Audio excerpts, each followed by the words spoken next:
Hello, everyone. Welcome to Let's Get Vulnerable. Sorry, I just renamed it. Real Talk with a Vulnerable Angel and Friends. I'm your host, the Vulnerable Angel, Dominica May, and I'm joined tonight by my friends Mike, an improviser in New York City, and Sharad, a writer in Kuala Lumpur, Malaysia. Hi, guys. My usual guests. Is Mike just pretending to be frozen? Yes. How's everyone feeling?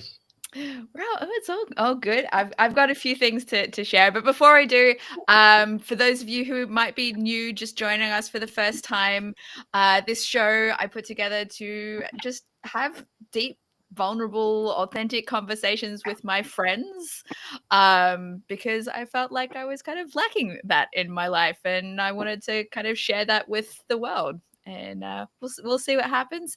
If you do join us live or after the fact, drop us some questions that you want us to answer during the stream. And we will answer the questions for you. Subscribe also so that you can find out when we're going live in the future. Yeah, hit all that stuff and hit the like so it gets shared with more people and all of that. Yeah, so I've had a very busy week, guys. I have very interesting. I posted a blog post this week which has gotten minimal views. I was like, what? Why is it not? I thought you were going to say it's gone viral. None of my stuff ever goes viral. No, but it's like, why? So I wrote about one of the things that I did to try and heal from a toxic relationship. I haven't really talked very much about my the extent of the toxic relationship that I was involved in, but it was with my ex-husband. That's why I'm divorced. And so this particular thing, I have kind of unintentionally formed a club of his exes. And so hang on, you find yourself in the story of Scott Pilgrim. Yeah.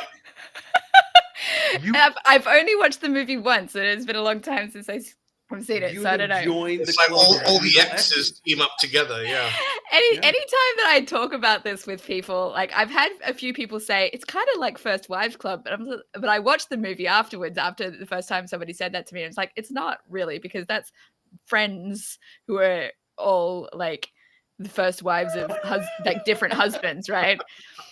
And this is like I've never seen the movie, but until this very moment, I always thought that it was about all the wives of presidents, the First Wives Club.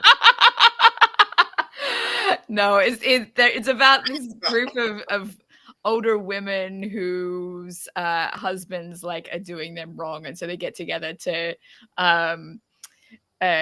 kind of take revenge against to take their power back. Yeah. So very different from my situation where I've unintentionally formed a club with my ex-husband's exes. So in this past week, just FYI, it's my daughter's 18th birthday today. That's why and it's my mother's 81st birthday today. Wow. So that is why we started like half an hour later than we normally start, because I went out to dinner tonight. I'm like, I need to take my daughter out to dinner. She wanted Greek food, so we went to a Greek restaurant, and I'm like, I don't think that I'm going to get back in time for when we normally start the stream, so let's start it 30 minutes later. Yeah. So my ex-husband, he took my daughter and my son out for his celebrations of our daughter's birthday on Sunday. And while he was doing that, I got together with one of his exes, just hang out with her. And so we kind of befriended each other as a result of him getting himself into a situation last year that forced us to kind of reconnect. She was the partner that he was with, who supported him through like all of our court hearings and all of that. So, there's no way that we should have been friends. Like she was really against me, like at that time, supporting him. But eventually she saw the light about him and they broke up. And when we reconnected, we cleared the air and got together a few times and became friends. What's the name that we're calling her? Let's see. What I think I used the name Michelle in my memoir, so let's go with that. Way to go, Michelle. Well done, Michelle. You found the Not light. a friend in me, but you got a friend. So we'd gotten together a bunch of times last year, but we were very like secretive about it. We didn't let him know that we had kind of formed this friendship. Can you imagine what it would be like if you had told him? Hey, just so you know, Hey, we're BT friends dubs. now. Well, it's very possible that he knows now. So one of the reasons that we got together was so that we could actually take photos of us together. Finally, like we'd never done it. We'd gotten together a bunch of times. We'd never taken photos together. We were like, I because I was doing this live stream, I'm like, I want the freedom to be able to talk about the fact that I have befriended my ex-husband's ex. So would you be comfortable with me kind of like being open about that now? So we did that, and that's why there's a blog post. She posted about it on Facebook, and she was still Facebook friends with him when she did this. I don't know if anything's happened since then. So if he has seen the post, he will now be aware. More updates next week, I guess. We'll see.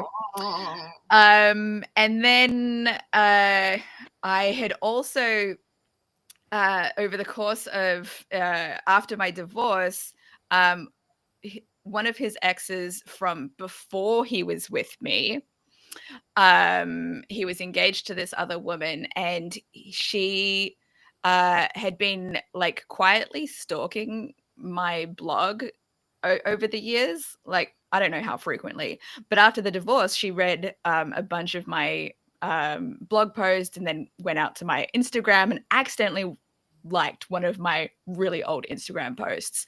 And when I saw the name, I was like, I wonder if this is my ex-husband's ex-fiance. So I reached out to her, and she lives in Malaysia. So I met up with her in person a couple of times on my trips back to Malaysia. And again, we were like very cautious, did not like follow each other on Instagram. We were just like Instagram messages without following each other. Because it's like, how is his family going to react to this kind of thing? But I asked her for permission. Is it okay for me to kind of talk about this now? And she's like, go ahead, whatever you want to share. So I have pictures of me with those two exes on my blog now. Sharad, your new homework, being that she also lives in Malaysia, you have to go find this woman and bring her on the live stream. I could just ask her. It's less fun that way. No. And then, okay, because I was like, okay, I'm coming out with this kind of thing, I reached out to another one of my ex-husband's exes. We'll call her Jasmine because that's the name that I'm using for her in my memoir. And this was his Filipino girlfriend who he was with for almost 4 years while we were living in around 4 years while we were living in Malaysia. And I had not spoken to her in over 10 years at this point. And but I was like, I'd noticed that she'd liked a few of my Instagram things here and there. So I was like, would you be interested for a catch up? So yesterday we had like a 2.5 hour video call to catch up. Whoa, wow. Yeah. So, I never had really all that much animosity towards her or anything because, she was like earlier on and me when I was more okay with the polyamory thing. No. Since she was like the person who my ex-husband was like, can we be like properly polyamorous now so that I can have this person as my girlfriend? That was who she is in this whole thing. So yeah, and then I told my therapist about this, and she's like, "Why do you think that you're spending all this time like reaching out to your ex-husband's exes? Is it for the validation?" I'm like, I don't know. I don't know. I mean, a Maybe, big part of it could just be the morbid curiosity.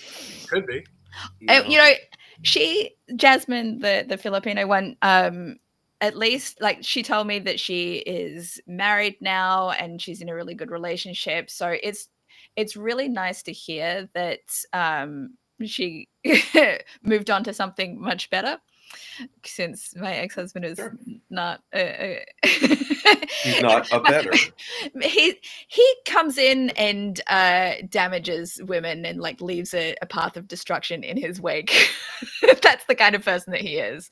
So it kind of sounds like on some level, subconscious or at the forefront of your thought process, that by checking in with all of these people that he has had a former relationship with, whether it was a deep relationship, whether it was a superficial one, kind of comparing where you are at to where everyone else is at, and there's a level of safety and comfort in that. If everyone else is well adjusted, then that's a safe place to be. If everyone else is doing okay and their mental health is intact and everyone is, taking their licks and learned from it and their wounds have healed and they've started to move on or have moved on, there's no reason that you need to live psychologically in this space anymore. yeah, now granted, I was with him a lot longer than any of those other women. So have more to kind of process with all of that. More years of being psychologically trained to behave in a particular way for him. That I'm still kind of trying to reprogram myself out of. I feel like. But in part of this stream, I think is helping me with that, because I am allowing myself more freedom to talk about things in a public space that I never would have before, because I would be concerned about how he might react to it, even though like there's nothing that he can do about it. Like in our divorce settlement agreement, we have very, very strict rules about what we're allowed to communicate about. So I can say whatever I want away from him, and he can't come at me for it. But he doesn't always follow the strict rules that we have about communication, and at those times I have to remind him, remember that clause in our settlement agreement about communication, or I'll just ignore him if he's communicating with me in a way that he's not supposed to. So yeah, so I'm cool. trying to be more open with stuff, and we'll see how things continue from here, and whether or not he does actually lash out at me. Well, hey, if you need some witnesses, I got you. Mm-hmm, mm-hmm. Oh, I'm sure he won't do it in a public space, but he is well aware that I will take screenshots and do take him to court if he says anything too horrendous. So good. Nice. That's a whole thing. How are you guys doing? What have you been up to? Anything interesting in the past week? Mike?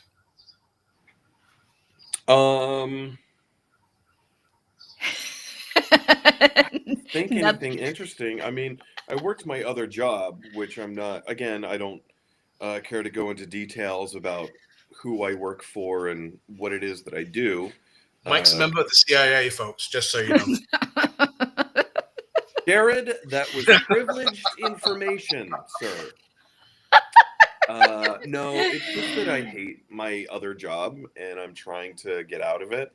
And my mouth has gotten me into a little bit of hot water over the past year. So I'm trying to keep my company's name out of my fucking mouth. Wow. That is fair. You have to protect yourself, or protect the company to protect yourself. Yeah. Long story short, I'm really trying to make a full transition to full-time comedy, so awesome. We don't need to rely on this bullshit, dumb job anymore. Yeah, that's it. That's awesome. I Thank wish you. I wish I could do that too, given that I currently have only unemployment benefits for income. Which, let's be honest, sometimes unemployment benefits are not bad. Yeah, but you do have to apply for work in order to receive them. So Yeah. True. You do need to be looking for work in order to receive them. Actually, Tommy, if I can pitch in with that, I actually would love that system here in Malaysia. When I was recovering from my illness, obviously I was wheelchair bound. I had short-term memory loss, what have you.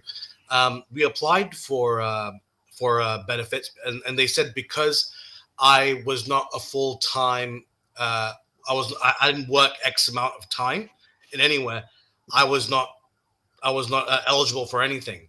And get this, not just that, because of my age. And they also said, well, and in your parents' case, both my parents, when my mom was still alive, they both earned too much from their jobs that I was ineligible. And I was like, this does not make sense at all. So yeah, yeah, it's awful.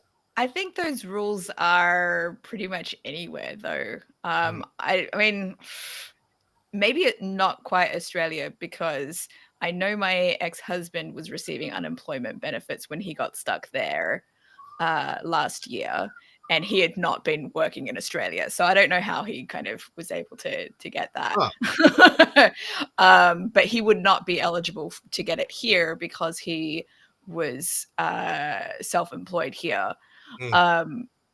So yeah, but so I'm getting the benefits because I was working full time. And I think I would have been able to get it if I was working part-time at the same job as well, because I was paying into it. So there's particular types of jobs that you're eligible for and some that are not. But you have to be specifically laid off. You can't just quit and then go on unemployment benefits. Sure. I'm going to stay home and play Nintendo. So, yeah. Exactly. How about you, Sharad? What have you been up to this past week? Oh, gosh. Where do I start? It's been quite tough. My dog, Vikram, unfortunately, he's had a bit of a snafu, shall we say. He's an adult male German Shepherd, and we noticed recently, my sister noticed that he's been bleeding quite a few times, like around the compound. And we couldn't find a wound until... this might get a bit too graphic. We took him to the vet, and we found that apparently his butthole pretty much had ruptured, and there was just like maggots coming in and out. Ooh. And thing was though, like it got so bad that the first time we took him to the vet, they put him under a very, very mild sedative, and I think they put in like this spray to antagonize the maggots to come out. And I hope neither one of you two is drinking or eating right now. Sorry, Dom, I can see that look on your face.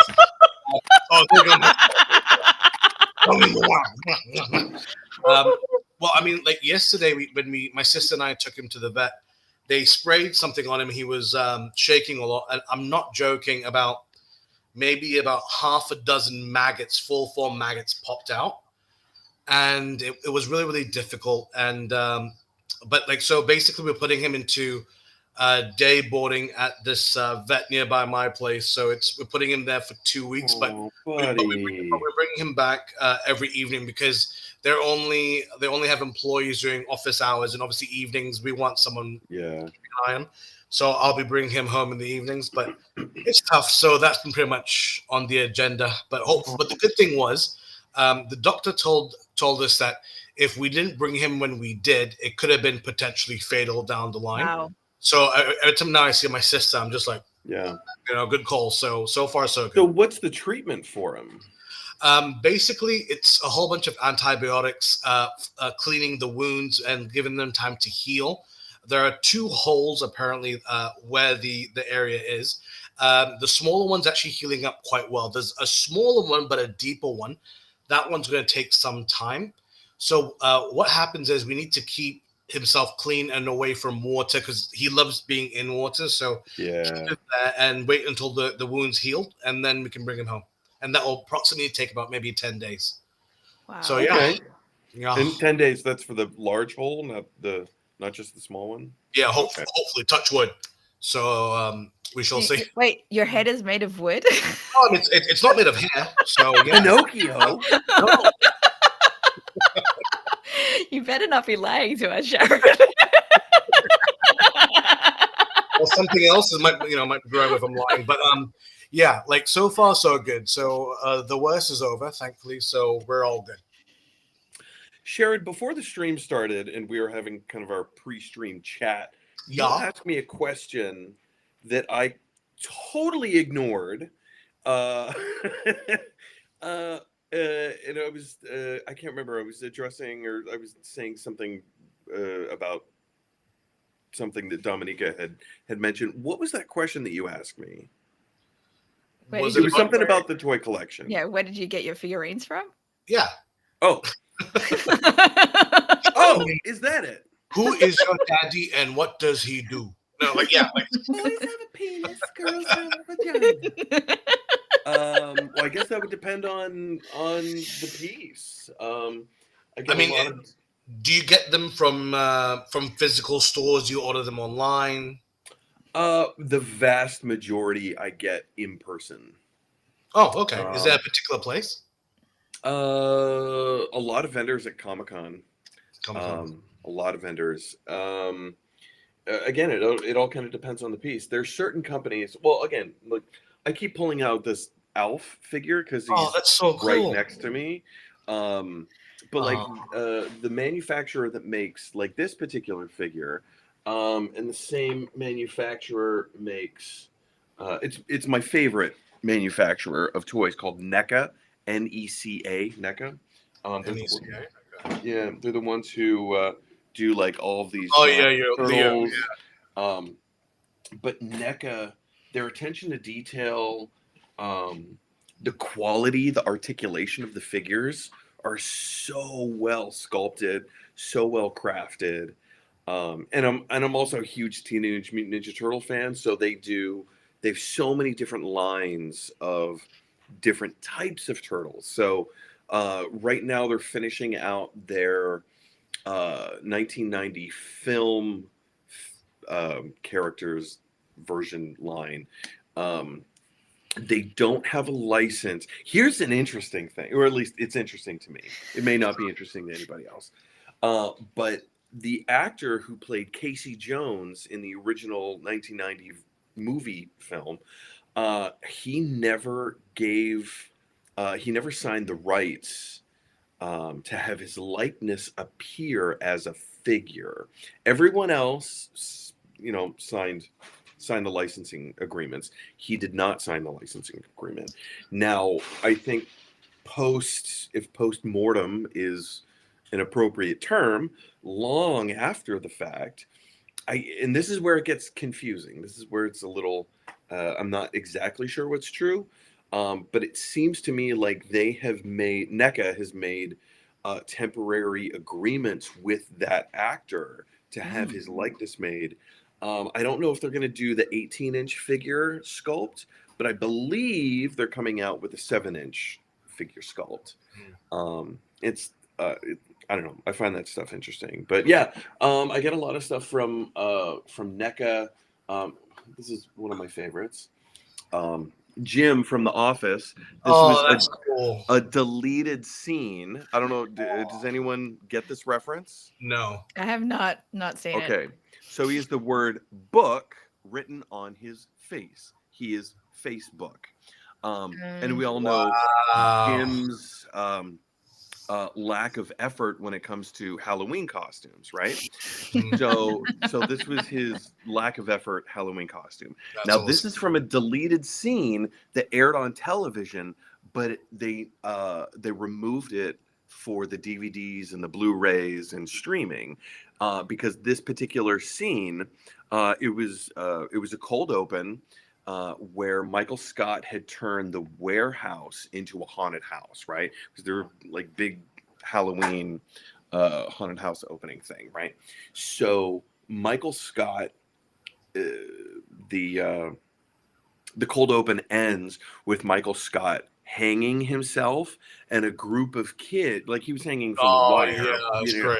and there was a group of kids going through, and they see Michael Scott just like hanging from a noose with his body swaying in the breeze, and then Daryl, the warehouse worker, a warehouse foreman, who's leading all the children through the warehouse, sees this, and he's yelling and screaming at Michael, why would you do this? This is terrible. This is an awful thing that you've done. And so he wakes up and he's like, oh, hey kids, suicide is not a thing. It's scary, right? Ooh.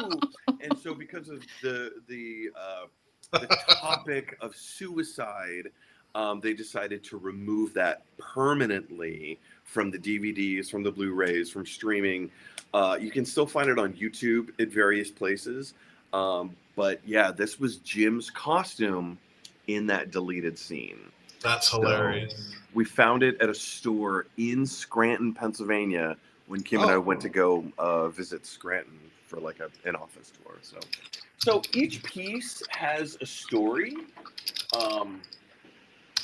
And I think that's one of the things that I love about like collecting everything is that, there's a few things that I've purchased online, but not that much, because each piece specifically has a story of me going and hunting for it. You know, that's what I like about getting stuff at Comic-Con is, it's what I love about the exclusives of San Diego Comic-Con. You have to stand in line for hours, and even then, it's not guaranteed that you're going to be able to attain the thing, right? So there's an inherent sacrifice that comes from certain items, and I don't know. I like the stories that go along with. For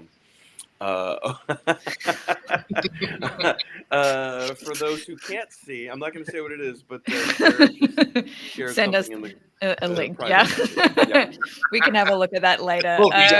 Research. That's it. I'm not gonna share it with our viewers. Yeah, it's all good. It's probably better not, but yeah, I don't know. Everything has a story. Everything has a meaning. Everything like this particular Jurassic Park. Oh wow! Let me grab it real quick. This was actually a gift for when Kim and I got married. So some friends of ours in San Diego found this. Oh wow! At a comic book shop, and they got it. They texted me and said, "Hey, I know you're kind of looking for something like this as a cake topper for your wedding cake at your wedding." Because I made my own Jurassic Park themed wedding cake, and I was looking for something very similar to this. Yeah. So they found it at a comic book store. It was $75, and I was like, you know what? I normally wouldn't pay $75 for this, but I need it for a cake topper. For a cake topper, yeah. But it was his wedding, so yeah, it was my wedding. So everything has a story. Everything has like a meaning behind it. You go all out for weddings anyway. I know I ragged on my ex-husband earlier, but what? That beautiful man? That's but since you're talking about wedding cake toppers, angel. He got me into Doctor Who, and so our cake topper for our wedding was a TARDIS from Doctor Who. Nice. And so we did the whole geeky thing as well. We had I think the wedding march was one of the anthems from Star Wars. What the Imperial March? Dum dum dum dum dum dum dum. It was one of them. I don't remember. I don't think it was the Imperial March. I think it might have been like there's a wedding one, right, with Anakin and it might have been that one. It might have been that one. I don't remember exactly. Look at his face. I don't remember exactly which one it was. I just remember it was a Star Wars. It was a one. Because I'm honestly not really a big Star Wars person. I've seen all of the, trilogy films. But most of them I haven't even seen that many times. So I might know who the main characters are, but yeah, I don't follow everything that there is, and like when I watched You don't need to. when I watched Ahsoka, I was like, I'm clearly missing something here. I had to ask on Facebook, like, what should I have seen in order to understand the backstory to this? Like, I have no idea. The only reason I watched that was because I'd learned that Hayden Christensen was in it, and I'd just like been to see him at the. He did a great job last year. So two things about that. One, piggybacking off of the wedding entry music, after the wedding ceremony, and everyone's at the reception waiting for dinner to be served, but before Kim and I had made our grand appearance, where they say, "Ladies and gentlemen, please welcome for the first time," and they introduced us as Mr. and Mrs. Francis Brown. The band, we had hired a live jazz band, like a 1940s jazz band. Cool. And they were perfect. They're close friends of mine, and they know me quite well. So when they introduced us, "Ladies and gentlemen, put your hands together for Mr. and Mrs. Francis Brown," they started playing the theme to the Muppet Show. That's hilarious. So we got to be introduced as a formal couple for the first time to the Muppet Show. So that's awesome. Part one. I Part love that. two is anyone watching Skeleton Crew right now? I just said that I don't really watch seen that one much Star Wars stuff. I saw one clip where two kids, like one humanoid and one elephant boy, they start like doing this thing. That's the only thing I've seen from the show. So charming. Everyone's comparing it to the Goonies, but to the episode that dropped today, yesterday, Tuesday, whenever it dropped, the most recent episode 7, I just realized it's a retelling of Treasure Island. The whole show is just Treasure Island with kids and Star Wars and space adventures. They haven't even changed the names that much. Like Long John Silver, Captain Silver. Really? In the TV in Skeleton Crew, Jude Law's character's name is Silvo. Cool. That's kind of charming in its own way. The fact that they just literally just. I kind of love it. Cool. They're not even trying to hide it. Yeah. Like the main character, the little kid, his name is Whim, Whim. What does it sound like? Jim, who's the main protagonist of Treasure Island. Captain Flint, who's the captain of the ship. Captain Fern, who is the captain of the spaceship. There's a lot of similarities. It's real fun. I was going to go back to some other like wedding stuff. It's like, I hate that. I kind of hate that I still have like most of my positive memories about my ex-husband have like gone from like my brain has wiped them. But since you brought up your cake topper stuff, and we were talking about that stuff, our wedding dance, like the first dance of the bride and groom, we went to like ballroom dancing classes, and I can't remember what dances we learned, but we ended up not using what we learned in the class. And I think I taught myself the rumba. Is that what it's called? The rumba? Mm-hmm. Because the Roomba is a vacuum. It's a vacuum. Okay. So I taught myself that, I think, from a DVD or something like that, and then used those kinds of moves to choreograph our dance using the song "You'll Be in My Heart" from the Disney's Tarzan soundtrack. Oh, so good. That's a good song. So good. Yeah. Phil Collins, you can never go wrong. Oh yeah. I have so much love for a lot of Disney soundtracks, and like so many connections that. So it's like, it kind of sucks that I had like these these great things, and it was kind of soiled by the fact that I did it with my exes. Yeah. But you know what? And like, it was a moment, you know? It was a moment that moment can still be pure, even if the outcome of the relationship wasn't, you know? So it can still be, it's still a romantic memory, or I hope it's still a romantic memory. I think it's tainted now because I got married at 22. I was 21 when I met him, and he was 11 and a half years older than me. So having seen the patterns that he has had with who he chooses to date, like right now, his partner is 30 years younger than him. 29, 30 years younger, like that's the age difference.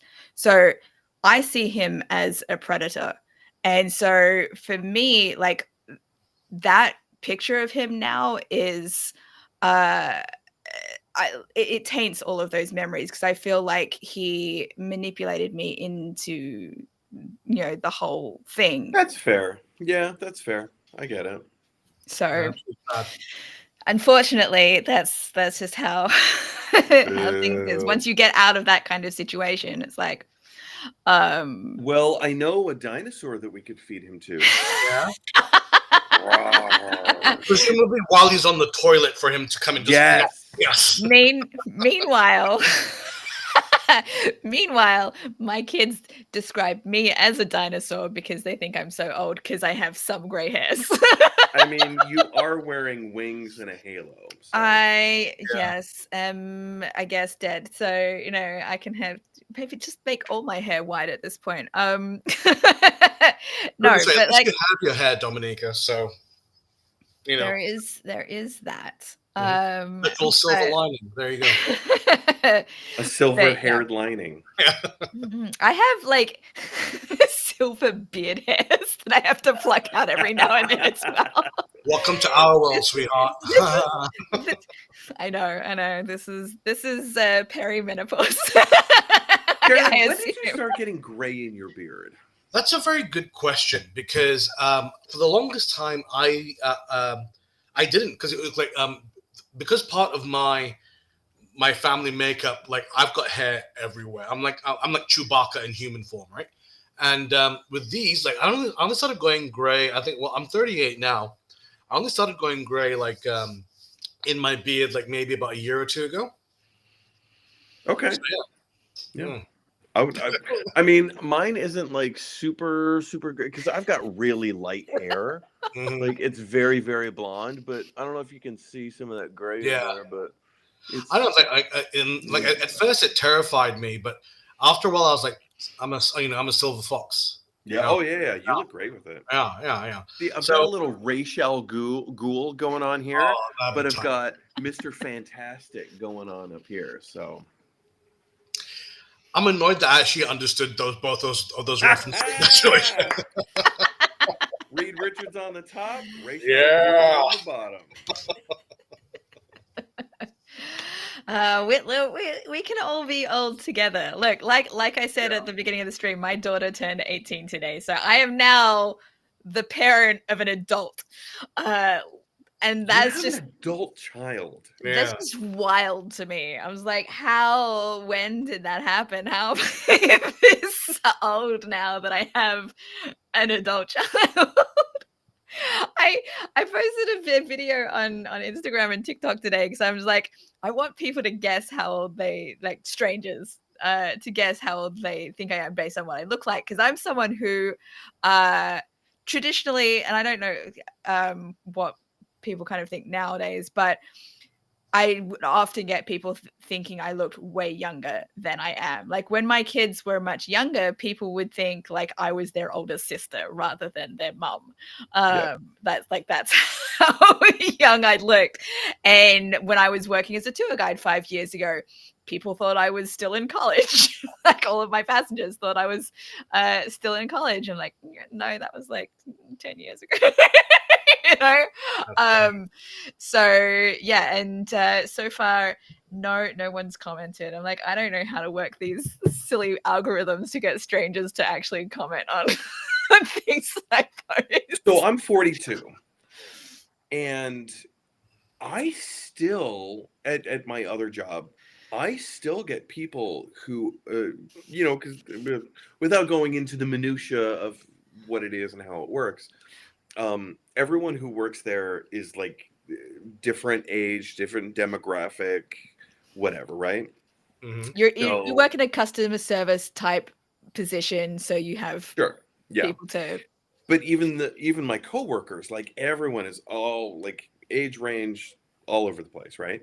And so there are a lot of younger people that I work with who are in their 20s. And every now and again you ask each other, "Hey, how old are you?" Right? And it's not like "Ew, I can't tell you because you should never ask me that." It's not one of those kinds of things. It's a little bit more. It's much more matter of fact. So every now and again we get to asking each other how old we are, and people still believe that I'm in my mid to late 20s, and it blows my mind. And I'm like, what? I understand that I have a younger looking appearance. You're a baby-faced assassin, that's for I sure. am a baby-faced assassin. I will stab you right in the back, rip your throat out. Have it for dinner. Delicious. Yeah. A soft sausages. A I- sausages. A nice I- Chianti. I did a stand-up event last year, and I was just like, before they opened and let us in, there was a woman in her 60s. I thought she was younger than she looked younger than her 60s as well. But like, I asked her like, "How old do you think I am?" And she was like, mid-20s. Like, thank you. But like, it helped because it was kind of part of my set. We talked last week, I think, about how I did the schoolgirl outfit. I was wearing the schoolgirl outfit again for this particular show. I need to put this clip up on YouTube. I haven't done it yet. I'll cut to the clip. It's not there yet. I'm sorry. I don't have it. Livestream I don't doesn't have work it. like that. I think that'll definitely get some views, I think. So. I'll upload it and then link it in the description maybe later. Yeah, so like I still like more than 10 years after I started doing it must have been like almost 15 years after I started doing the schoolgirl shtick in my Malaysian stand-up. I went back to wearing the schoolgirl outfit and not doing the same set. I wasn't doing the anime thing because I didn't have the anime hair color. But I did make the schoolgirl outfit relevant. And I do it in part to make myself even look even younger. Bringing back a classic. Yeah, That's right. Greatest hit.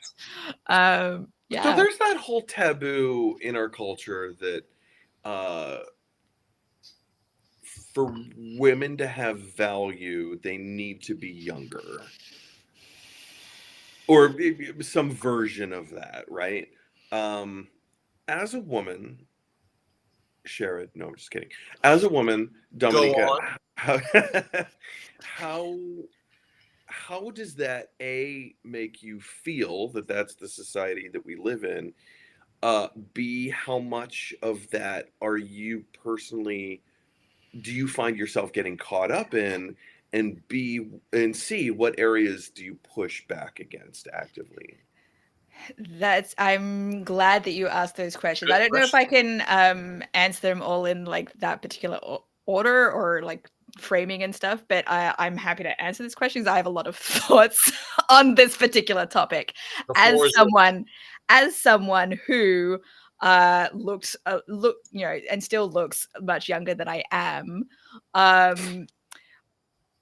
There are upsides and downsides to it. Like I like what age I actually am now. And I'm like, I feel like there's so much more maturity and like I will not take as much shit as I would have in the past. Because I've certainly had my share of being taken advantage of. And I was really naive at the time.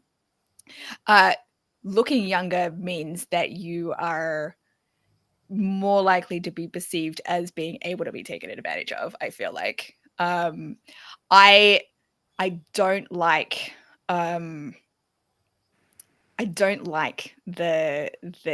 this idea that women are more valuable when they're younger.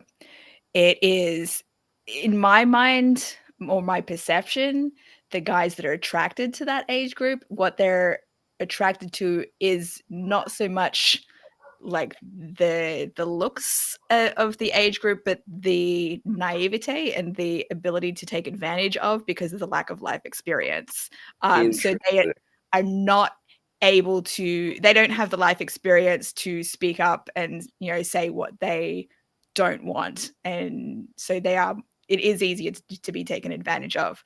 And I say that as having been in that situation. Like, I genuinely thought I was mature for my age when I was younger. I think a lot of girls think that, especially if they have older men coming up to them and saying, "Oh, you are more mature than the other girls your age." And, you know, it feels flattering, especially if you're someone who is not does not get a lot of that kind of attention from the guys their own age, or like any guys in general, which was my experience. To have these older guys claim that you are more mature and that they like you, it feels like a confidence booster. Sure.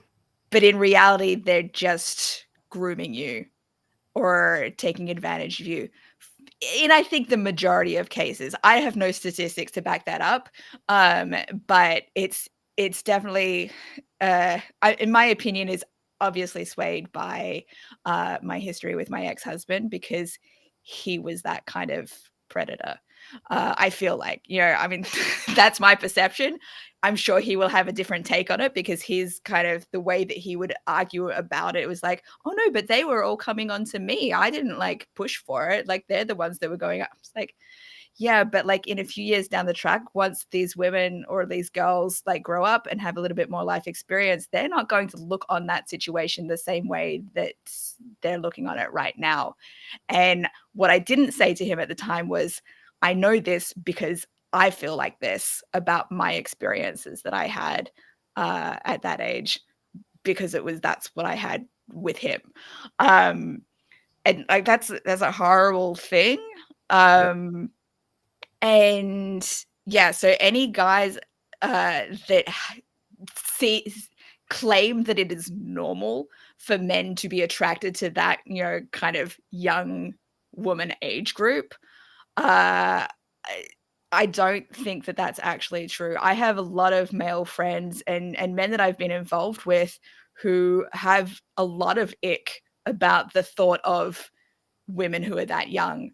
And so, no, I don't think it's a normal thing. I think it's, you know, portrayed as normal just so that those men who have those predilections can excuse their behavior, I feel like.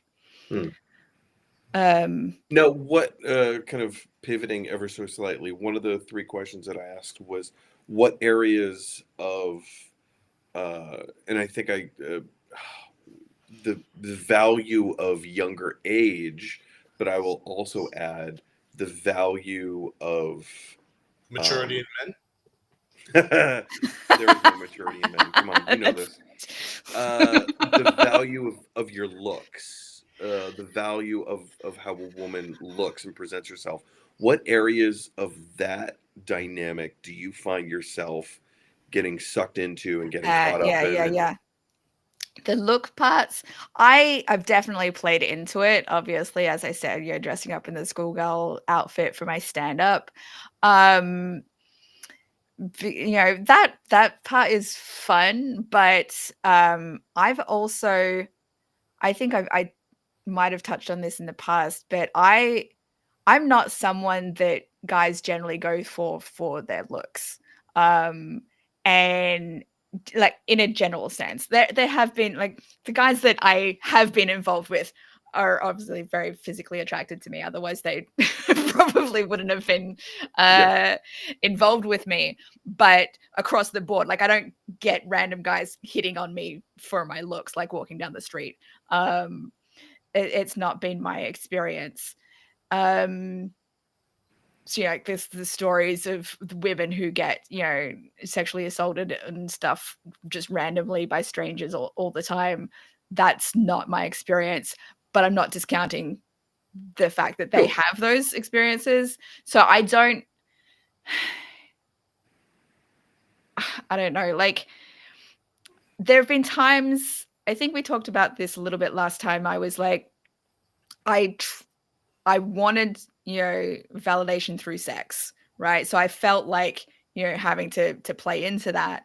But as a result of that and like learning that it it wasn't going to get me the kind of relationship that I want, I won't go for guys that are only attracted to me for my looks. I need to have somebody who is attracted to me for my mind, for my personality, for all of that stuff. And then also wants to have an actual relationship. Now that's my next thing. It's like, don't just hook up with me. But yeah, I've definitely fallen victim to a little bit of it. Like I did in high school and I think even late primary school, so 7th grade, I started doing modeling classes, catwalk modeling. Nice. But I mean, so I know how to do all the moves and stuff. I think I probably could still do it now, even though it's been like what that's like almost 30 years ago now. Almost. Oh my god. Maybe that's why I like Zoolander so much. Oh my god, beautiful. But for the most part, I've not followed like a lot of like fashion trends or anything like that, just because I think being autistic has protected me in a way, because I don't tend to follow the crowd so much because of that. It's like I just do my own thing. What am I interested in? But it's definitely done a number of my self-esteem, I think. Not feeling like I'm physically attractive to other people. Well, I think you're beautiful, Dominica. Thank Mwah. you. 5 stars out of 5. Mwah. Sharad, are you hitting on me? Okay, so here's the thing. Like, I mean, I talk about this a bunch. I have a lot of male friends, right? But I feel like the majority are only interested in me as friends. Like, my ex-husband was someone who was like, always like, women can get sex whenever they want. Like, they could just go out and like hit on someone and they should hook up with them. And I was like, that's not my experience. Even if that was something that I wanted, I doubt that could happen for me. So like, it's just like, I can't comprehend that that's something. And I've gotten crushes on a vast number of my male friends. And anytime that I have expressed interest in them, most of the time they were not interested in pursuing anything with me. Yeah, the vast majority of times. So like 3 of them in the vast array of male friends that I've been attracted to, only 3 of them. What's the emotional impact that has on you? I eventually get over it. I mean, I'm able to stay friends with most of them most of the times. I think guys have a different reaction if they're rejected by a woman or a friend that they're attracted to. They are more likely to just cut them off. Like, with Lee, who I've talked about before, he was a friend first, and then we, I expressed interest to him 10 years ago, and then we got together, and then he cut me off when things were not working out. And I think part of that was because he wasn't able to get what he wanted, or, whereas I wanted to stay friends with him, even if things didn't work out. Because I'm like, if somebody matters to me, it doesn't matter what the extent of the relationship is, I still want them in my life. So I'm still friends with a couple of my other exes as well, because even if things don't work out, they're still a valuable person in my life. But yeah, it's definitely been hard. I think that's one of the reasons that I have accepted breadcrumbs and accepted lower than the bare minimum than I should be expecting in a relationship, just because I have not had that much experience with a proper, like, healthy relationship. And guys being attracted to me for, like, all the things. There's always, like, something that is in the way, like it has to be a secret relationship, or, there's a lot of that kind of thing. Red flag number one. Yeah. So, but if I like the person and it's the best that I can get, then that's kind of where I've gone. One of the reasons I got married as young as I did is because I didn't think that I would find better. Like, he had red flags, but, like, he was the only person who was willing to commit to me, and people knew about us. And, I met his family early on, like, very early on. So, and they were, lovely people. And so I just kind of felt that pressure. It was like, I might not get another chance. My best friend, the Mormon that I talked about, my best friend in university, he was already engaged at that point. And so I'm just like, well, this is who's here. This is who's showing up for me, which is why I kind of ignored the red flags. So yeah, it's I'm still kind of working through a lot of that stuff, and I've not had anyone since that has expressed interest in me who I've also been interested in and who wants to have a serious relationship with me. I just haven't. Not yet. Not yet. Sharad, I want to throw that same question at you. What are some of those societal pressures that you find yourself falling victim to and buying into, or have actively pushed back against? I know it's tricky because in my experience in Malaysia, which I'm sure Dominica can pitch in on, we're a very multicultural society. And obviously, let's say in the 90s, perhaps, you would see segregations of, all right, so the Chinese will be the Chinese, the Indians with the Indians, the Malays with Malays. Now it's a very cosmopolitan kind of hot pot. And that's not a stigma anymore, which is great. But in America, when I was there, it was very, very different in the sense that, just to piggyback on what Dominica said, like, I want to say maybe a decent chunk of women that actually approached me were younger. And like, at first I didn't understand why, because I was just like, well, where the 30-year-olds at? You know what I mean? That kind of thing. But then one of them actually did tell me, she was like, well, because at the time I was really career orientated. I was in a lot of societies where I was a 4.0 GPA student. So I was just like nonstop, just into this, into projects, this and that. And she said, I'm not joking. And I still remember this. She's like, I like you because you're a grown up. And I was like, I'm not fucking dead. I'm not wearing a 3-piece suit. And yeah, my reaction exactly, Dominica. And no, she was just like, no, like, you're like an actual grown up. Like, you do stuff, you pay taxes. I'm like, who the fuck doesn't pay taxes? You know, I mean, and like, she was like, oh, I like that you're passionate about this and you do that. I'm like, so what do guys Spend do? your money wisely, baby. Exactly.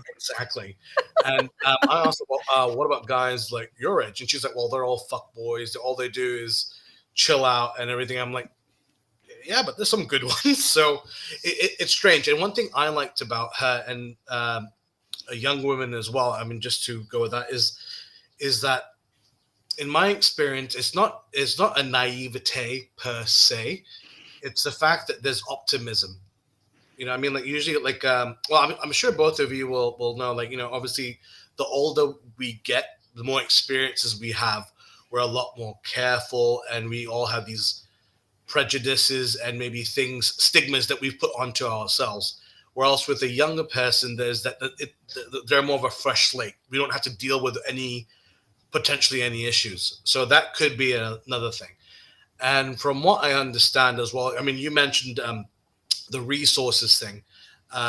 It's really, I mean, personally, I don't agree with this. I don't agree that women go for men for financial resources, and men go for women because of the energetic resources. But there has to be some sort of combination of both. So I think women prefer guys who are more chilled, more experienced. Not so much. We're no longer boys. We're men. And speak for yourself. Lee was not. Lee, like I said before, like I didn't care about finances. He certainly did not. I make very much money. He was stand-up comedian only. Like that was his only source of income. So I don't know how much he was making, but it was not of like mature kind of level. Yeah, I mean, obviously, it's not so much. I mean, in my experience, not so much about the financial thing. It was more of the not reputation, but the status of the person. Like whenever I did films in Savannah, in Georgia, where I was at, I was either the writer or I was the producer. So I would liaise with a lot of teams, and in terms of creators, I'd be near the top. And I realized that even with extracurricular activities, I was usually either the team leader or I was someone that around that. And I noticed a lot of women did like that, even when I wasn't expecting it. I was like, oh, hello. So it's in my experience, they do tend to gravitate towards experience, confidence. Sure. But again, that's just me. I think, yeah, I mean, it probably depends on the woman and also like based on her life experience as well. I would say that was probably one of the reasons that I gravitated towards my ex-husband when I met him, because he was a practicing lawyer who ran his own law firm at the time. And he was studying his master's, and then while we were together, he turned his master's into a PhD. So it's like all of this like really impressive stuff. And he came across as confident and knew what the fuck he was. I don't know where that went because that's not who he is anymore. But that was something that I think gravitated me towards him at that time. But these days, I don't think that matters as much to me. What matters more to me these days is, do you show respect towards me and other people? Are you consistent? Do you show up? Can I trust you? You're talking about responsibility. So that's one of the things that I've I don't know if I've struggled with, but it's one of those things that I have given so much thought and consideration about. Like when I was a kid, there were all these discussions because I like to live in my imagination. Who doesn't? Like a lot of kids live in their imagination. A lot of teenagers still live in their imaginations. A lot of millennial adults still live in their imagination. Nothing wrong with that, right? I'm sure we all do, right? But all of my peers, all the kids in high school with me, middle school, like even in elementary school, there was this phrase, and I'm sure you've all been accused of it, which is get a life, grow up, get a life. Mm-hmm. And there was something about that like it cut deep, even though I wouldn't let them know that cut deep, but it still cut deep for me, which is like, what does it mean to get a life? And that question has kind of morphed into this idea of be a man. Like there's, gender fluidity most definitely is a thing. Why are we putting so much stock on what it is to be a man? Why is that important to be a man? I hate that phrase so much, because the kinds of men that I'm attracted to do not fit into that mold of be a man. That be a man mold. Yes. I hate that kind of man. I am not attracted to that kind of man at all. Like it's not. I need a man who, is able to express his emotions and share vulnerably with me. And that does not fit into that be a man type of. I don't fit into that. And so I like this whole dissonance of I'm supposed to be a man, but I don't act or look or resemble what the society is telling me to be a man, right? And so I've come to the conclusion that to be a man really just means be responsible, be kind. Like I look at, and of course I live in a fantasy world, but I look at characters like Wolverine, and you know I've said this to you guys before on the show. Is I find Wolverine such an interesting character now, the older that I get, because he's the reluctant hero. He's the guy who lives by a code. I don't believe that he does his dishes, but I believe that he washes his clothes, right? Like he sees value. Someone please put that on a t-shirt. Wolverine. Wash the dishes, but he washes his clothes. That's Like hilarious. there are certain things that I can see about him, about that character, that are responsible, and he takes care of himself, or rather, he doesn't necessarily take care of himself, but he will take care of others. He will put the needs of others above his own. Oh yeah. Because it's the greater good. Even if he wants to be selfish, because we all want to be selfish, right? And I think that is the marker by which we should all, not just men, but everyone, men, women, multi-gendered individuals. Well, women are brought up to put other people's needs above their own. So that side of things we need to do more of. Well, there's that, yes, No. but putting others' needs above your own isn't necessarily responsible. Like that individual act, whatever that may be, might not be the most responsible thing to do in that moment. Like say, putting the needs of your best friend or your next door neighbor over the needs of your own children. Like that's not the responsible thing to do. You're still putting somebody else's needs over your own, but that's not the responsible thing. So I had a major kind of quandary around that last year, and I had to discuss with my therapist, because you know I'm a single parent of 2 children, and my feeling about, I talked about this before when I flew back to Malaysia the 3rd time in May to try and get answers out of Lee.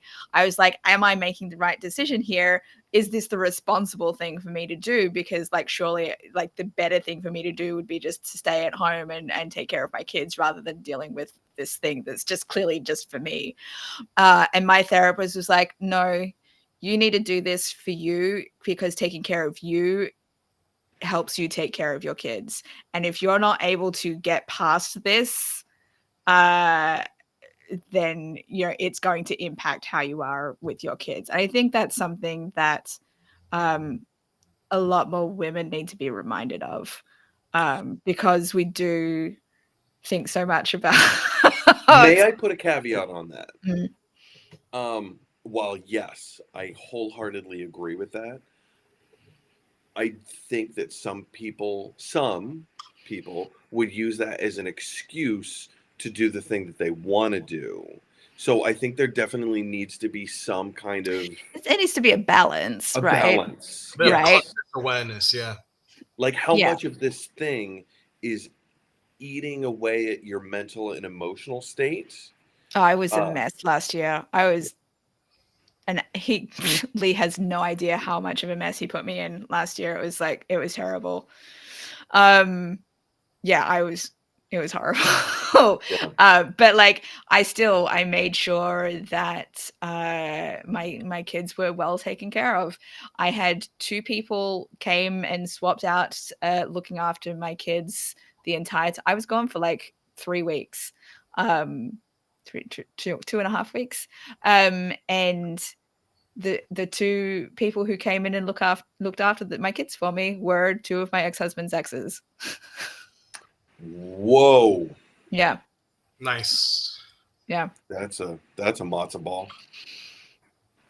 So, you know, they at least they knew the kids and the kids knew them. So it it all worked out, and the kids were fine, and I checked in with them while I was gone, Discord messages and that, a couple of calls, and they were fine. The ages that they were, 13 and 17. It's not like I was leaving babies alone to go and do this thing. So yeah, I mean, I did what I needed to do. I'm in a much better place now. Good. Yeah. Next time I go back to Malaysia, I want to take my kids with me. But that was not an option at that time. So yeah. And this is where mommy got her heart broken. And this is where mommy got laid. And No. this. By that tree. Yeah. What? No, all my sexual escapades were just in where I was staying. Well, I would have got arrested for public indecency or something in Malaysia. You can't do very much in Malaysia. And this is where I was in a viral video for me, drunk and naked. What kind of person do you think I Romy, am? what does this mean? I don't know. Oh. Next question. We've been doing this for an hour and 11 minutes already, and we haven't opened any of my question cards. Not a single one. Let's get to it. Before we do, it looks like we have a couple of viewers. So if you would like to ask us a question, make us get really deep and vulnerable and tell us secrets things that we wouldn't normally Come on, share. Dominica, do it. Do it. Do this. What? This? Okay. I don't know. No. Feel free to ask us a question that you want us to answer in the chat, and we will answer it for you live. Or ask Rex. Ooh. Very Rex might answer a question. Which deck do you want me to start with today? Can you remind us about which ones we have? All right, we've got the one that I pulled out. The one that you whipped out? The one from last week, which I can't believe I did that. We have... It's kind of a fun one. Play Your Cards Right, which was the one with the actual... No, is it? No, there's a different one. Cards and Conversation was the one where it was like an actual card deck with, suits and numbers.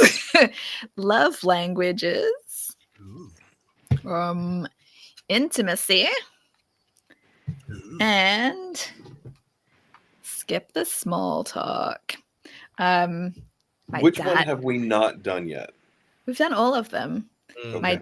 My dad's just saying hi. The first one, which is the one from last week, right? Frank, I actually love saying this. Can you put that comment back up on the screen? That's what she said. Oh my goodness. You know what? So I'm going to pull out this deck, but we all are, Mike. My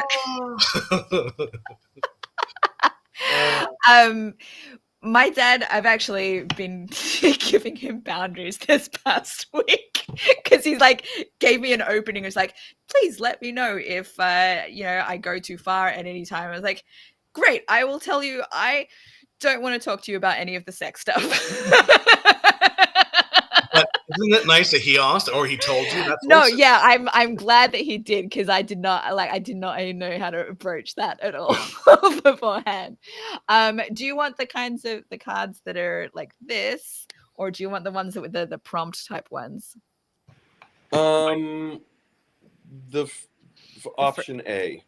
First one. All right. How about a moment when you were a tad, let's say, emotional, most sensitive wins, because of course it has to be a game. Most sensitive wins. A moment when you were a tad, let's say, emotional. Most sensitive. And of course, it can be any number of emotions that you're feeling.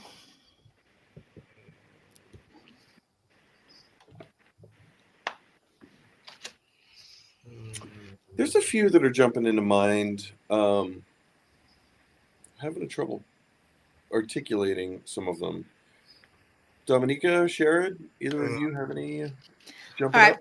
I the thing that comes to mind for me is I talked a little bit about my childhood in the last stream, but one thing that stuck with me that I think it was one of the reasons that I repressed my emotions for a long time was because I used to get called and made fun of for being a crybaby a lot in primary school. And this Kids one, are mean. Kids are very mean. yeah. So I guess I cried a Sharad, lot. stop being a crybaby. I guess I used to cry a lot as a kid. But an interesting thing, and maybe this is not the thing I should be saying for the answer for this question because it's more of the repression aspect. But when I don't remember how, I think I was like 9 or something. We used to like go to nearby like YMCA or whatever for the gymnasium to access to the gymnasium at school. And I was doing some things on the like uneven bars and then came off of them and landed funny, and I was in a lot of pain, but I didn't express the pain to the level that people would have expected for it to be broken, my foot. So as a result of that, Wait, you did or did not? I fractured my foot coming off the uneven bars, but people didn't think that I had fractured my foot. They didn't think it was, that So bad. it was worse than what people thought it was. It was worse than what people thought it was because I did not react as strongly as they expected me to for a fractured foot. So I walked on it for a week. Oh gosh. Until they went and my parents took me to get an x-ray for it. You're tough as nails, Dominica. Look at you. This is a weird thing about like autism, I think, is that we don't perform our emotions in the ways that neurotypical people expect. And we might react more stronger to things that seem small and then react less to things that are bigger. Mm-hmm. Right? I have seen this over and over and over again with my nieces and nephew. Yeah.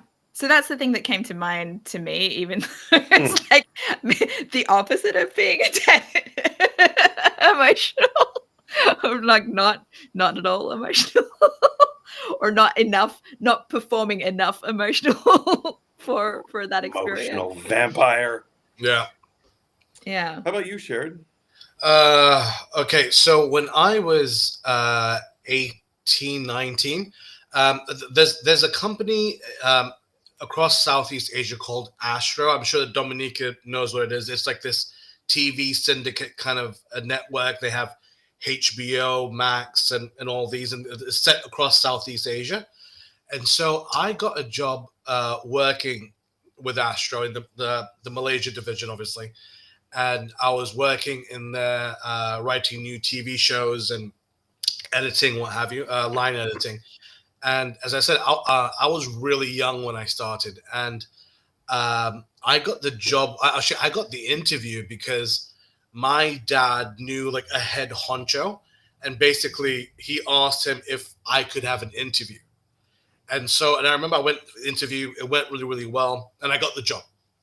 And I remember later on, I got really, just really sensitive because, mind you, these people who I absolutely adore, we're still friends to this day. So I don't mean to shit on them, but like, yeah, they're always like, oh, if let's say someone needed to talk to a higher up, and we knew that person wouldn't really get shit on per se, they'd be like, oh, let Sharad go and do it because we know that he won't get fired.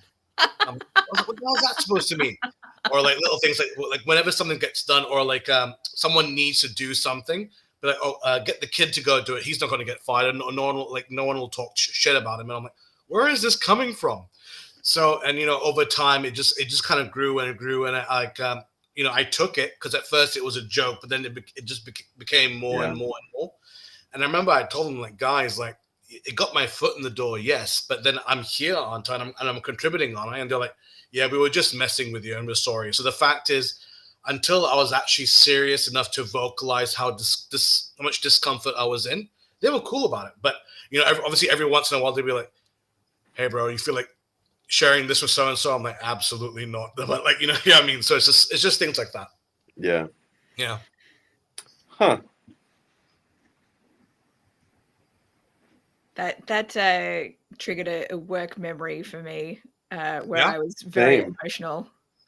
Do you want to go first, Mike? I can. No. You go first. Okay. So when I was a tour guide when I was going through the early stages of my divorce, and there was one. Most of the time, I was like really good. I was like spot on with my job, and I separate, like, it was really good at compartmentalizing what was going on in my workplace versus my divorce. It's like completely separate things. But there was this one day where I think something happened during my lunch break that I was like getting some really nasty messages or something from my ex-husband. And so that when I was doing a tour in later that afternoon or that night, I remember it being dark or dark-ish, and there was a part of the tour, like I think probably while we're going over this the Golden Gate Bridge, where I pulled my phone out and was like, had seen read a really upsetting message from my ex-husband, and I replied because I was like so upset that he was like choosing, you know, this path that he chose instead of, you know, caring about me and our family, even though like I instigated the divorce and I didn't actually want to be with him. It was just, you know, I'd been bothered by the fact that he cared more about other stuff than he cared about us, and I was feeling like worthless or whatever. And I got so emotional that I wasn't able to continue the tour, and my bus driver was able to I talked to him about it, and he's like, you know what, I'll put the audio tour on for the rest of the loop, and, you know, don't worry about it. Like, we'll, you know, because I just could not continue the tour because I was literally crying. Like I couldn't continue on after that. And that's the only time that I was in any way unprofessional in that job. And I hated that he had that level of impact on me, that it was, you know, it had impacted my work. Because it's so hard to, I mean, it's amazing that I managed to keep up and continued to get like 4 and 5-star reviews while I was working and dealing with my divorce at the time. But that day was just, that was really hard. Yeah. So don't text while you're on the job. Yeah. Well, yeah. So I think my bit of emotionality, and I was kind of what you were saying, Dominica, kind of about how like you're coding the names of all of these personal people that you've had run-ins with. You don't want to, you know, say anything negative about their identity. I think I want to use that same tactic in describing my other job. So The CIA one? Yeah. For the what? The CIA? Yeah, for my CIA job. So I don't work as a bartender, but for the purposes of this live stream and probably future live streams, I'm going to say that I'm a bartender and I work in a bar. That works. Because it's just like speaking so cryptically is just, it's so difficult. Yeah. So so I had this guy come into the bar 2 weeks ago, 2 or 3 weeks ago. It's recent, but not super crazy recent, right? You guys both know me. Everyone in my personal life knows I am not one to rise to anger. very easily. Being angry or just, well, I stew about stuff a lot, but like getting just irate is not part of my personality. Rarely happens. So this guy comes into the bar, and he had called ahead and said that he wanted a particular type of whiskey. And whoever he spoke to on the phone said, yes, we have that whiskey. It'll be here. Great. So he comes into the bar, sits down, he orders the whiskey. And I'm like, sorry, we don't have the whiskey. And he's one of those guys who has like this really nice, fancy business suit. And because he, puts an outward appearance of I'm better than you, he feels like he is better than you. And as just, a regular old bartender who was working that particular shift, he decided that it was my fault. He had decided that I poured the last drop of whiskey, this particular brand of whiskey, to someone who was lesser than, and that last drop of whiskey should have gone to him. And he went off. And I'm not going to say it was unprovoked because, he had called ahead to say, hey, is the whiskey going to be there? Yes, it is. And I was not made aware of this. Whoever's in charge of like stocking the alcohol, whatever, right? Anyway, so he goes off on this very dismissive tangent, and he pulls out his computer, opens it up on the bar, and says, that's it, I can't deal with you anymore. This bar is going to hear my thoughts of what I have to say about your service. And I'm like, what? My service? You have a problem with my service? And he goes, yes, I do. I ordered that whiskey. It was mine. You shouldn't have given it away. Blah, blah, blah. And I'm like, hold on. And so like, I'm like, every trick, every tactic I have in the book to get this guy his drink was not like, he didn't care. He was just like, just go, just leave me alone. I've got work to do on my computer. Just go. And it just fucking infuriated me that even now I'm like, I'm so beside myself that we live in a world where there's two things going on. That we live in a world where people actively believe that they are better people and they deserve more in the world because God has blessed them with prosperity. Two, we live in a world where these same people intrinsically understand, and whether this might be a society thing, but it's kind of targeted at these fake elites. I don't know if that's if that's a thing, but I'm going to refer to them as fake elites. And my cats are fighting right now. Interesting. But these people know that all they have to do is say, this person didn't get me my drink when I called ahead and ordered, so it's his fault, and you get him in trouble. And the name of the bar is Lucky's. So they call Lucky's. They know all they have to do. I know, right? So they call Lucky's, and they say, your bartender, his name is Mike.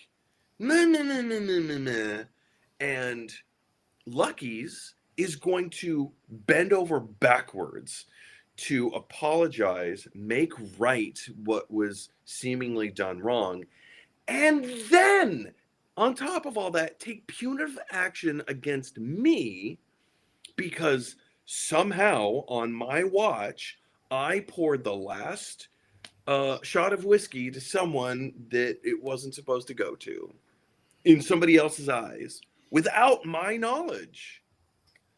It's oh man, give me a second. I'm gonna look at the text that I sent my wife. I'll have to scroll for a minute. But I sent her this long roar message because I was so angry. Oh, this was before Christmas. That's when this was.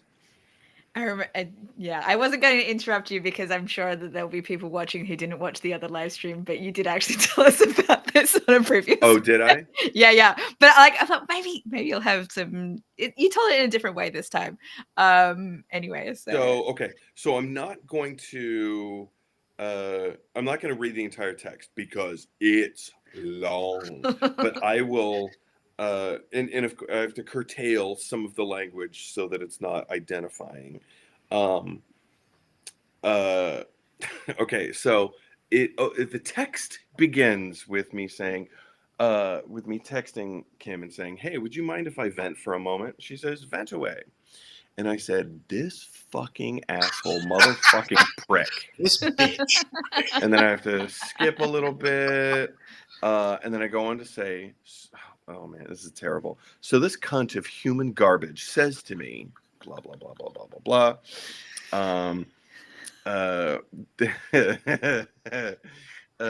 Scroll down in the text.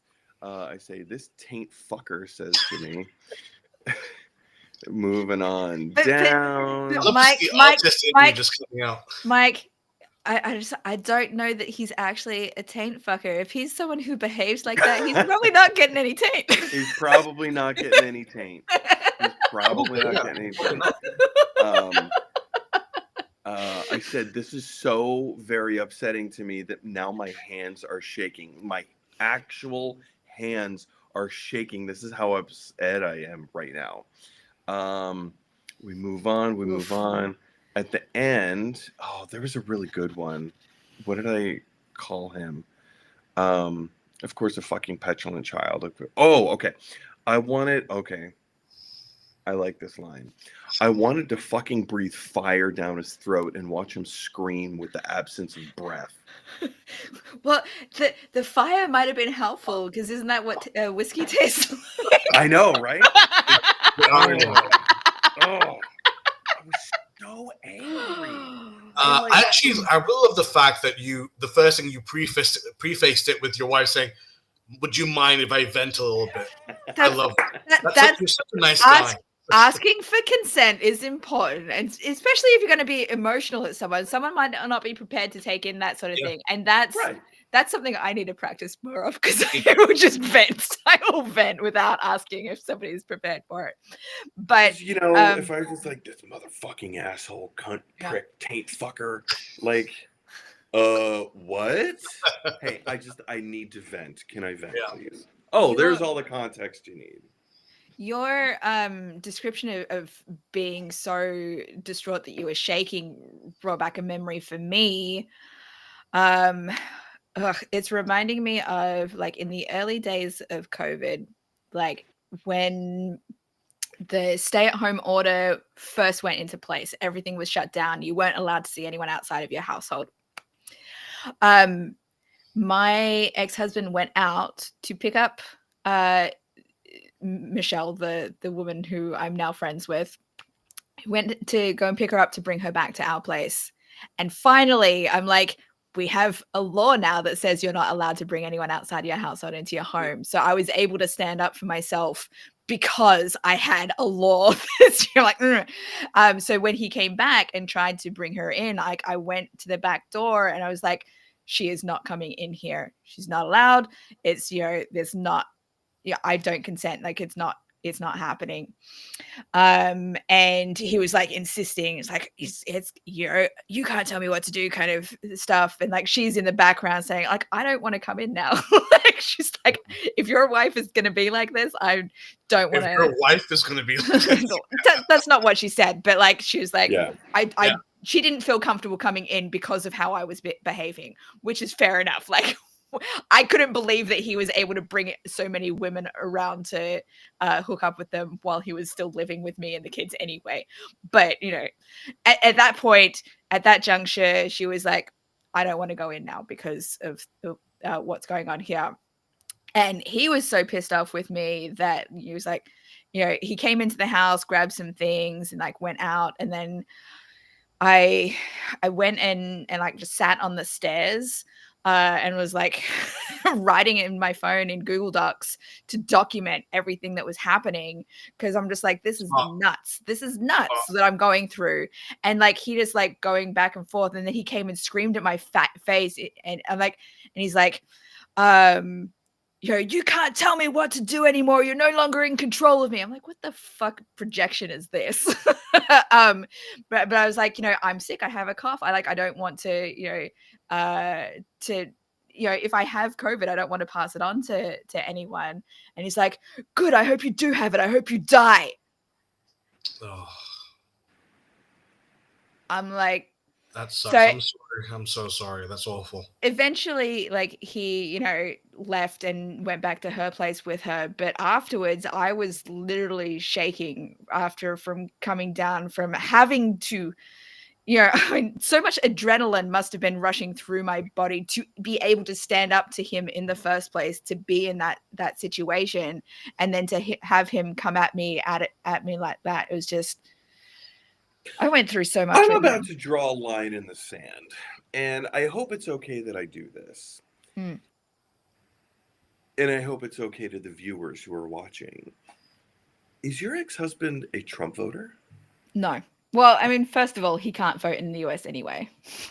Oh, but no, would he? He would not have. No. Okay. He's definitely not.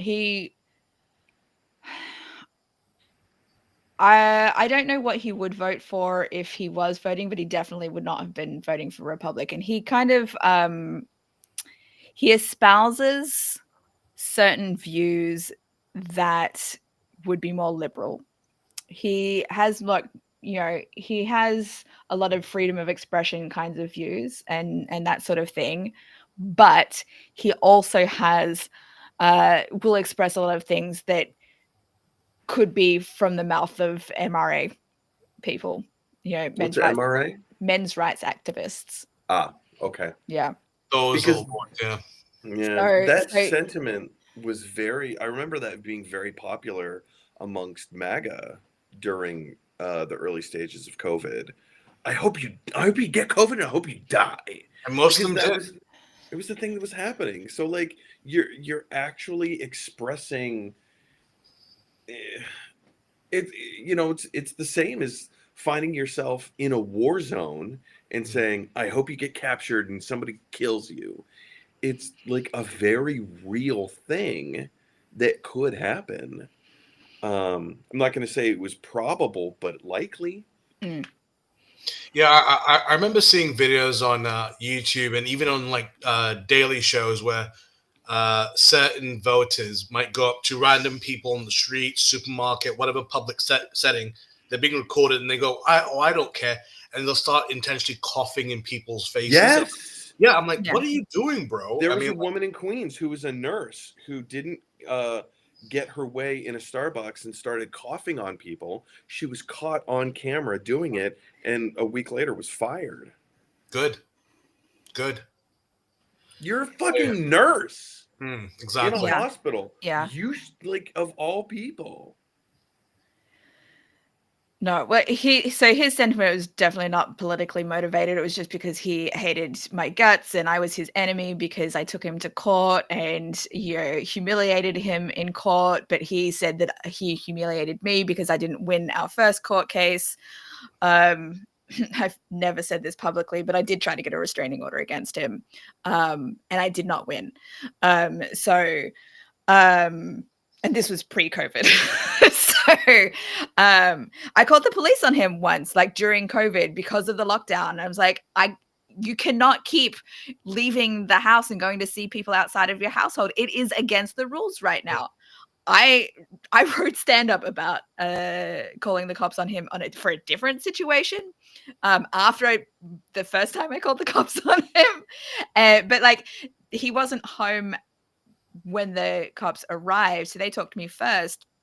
And they were like, you could try and get a restraining order against him. I was like, no, I can't, because I've already tried and I didn't get it. Like what he has done does not rise to the level considered as domestic violence. So these laws and rules are so, they're great for protecting people of sexual and physical violence, but when it's more emotional, psychological, mental abuse that you're suffering from, there's less that they can do to help you, Well, also unfortunately. those laws are so different from state to state. Because I know a buddy of mine in Connecticut,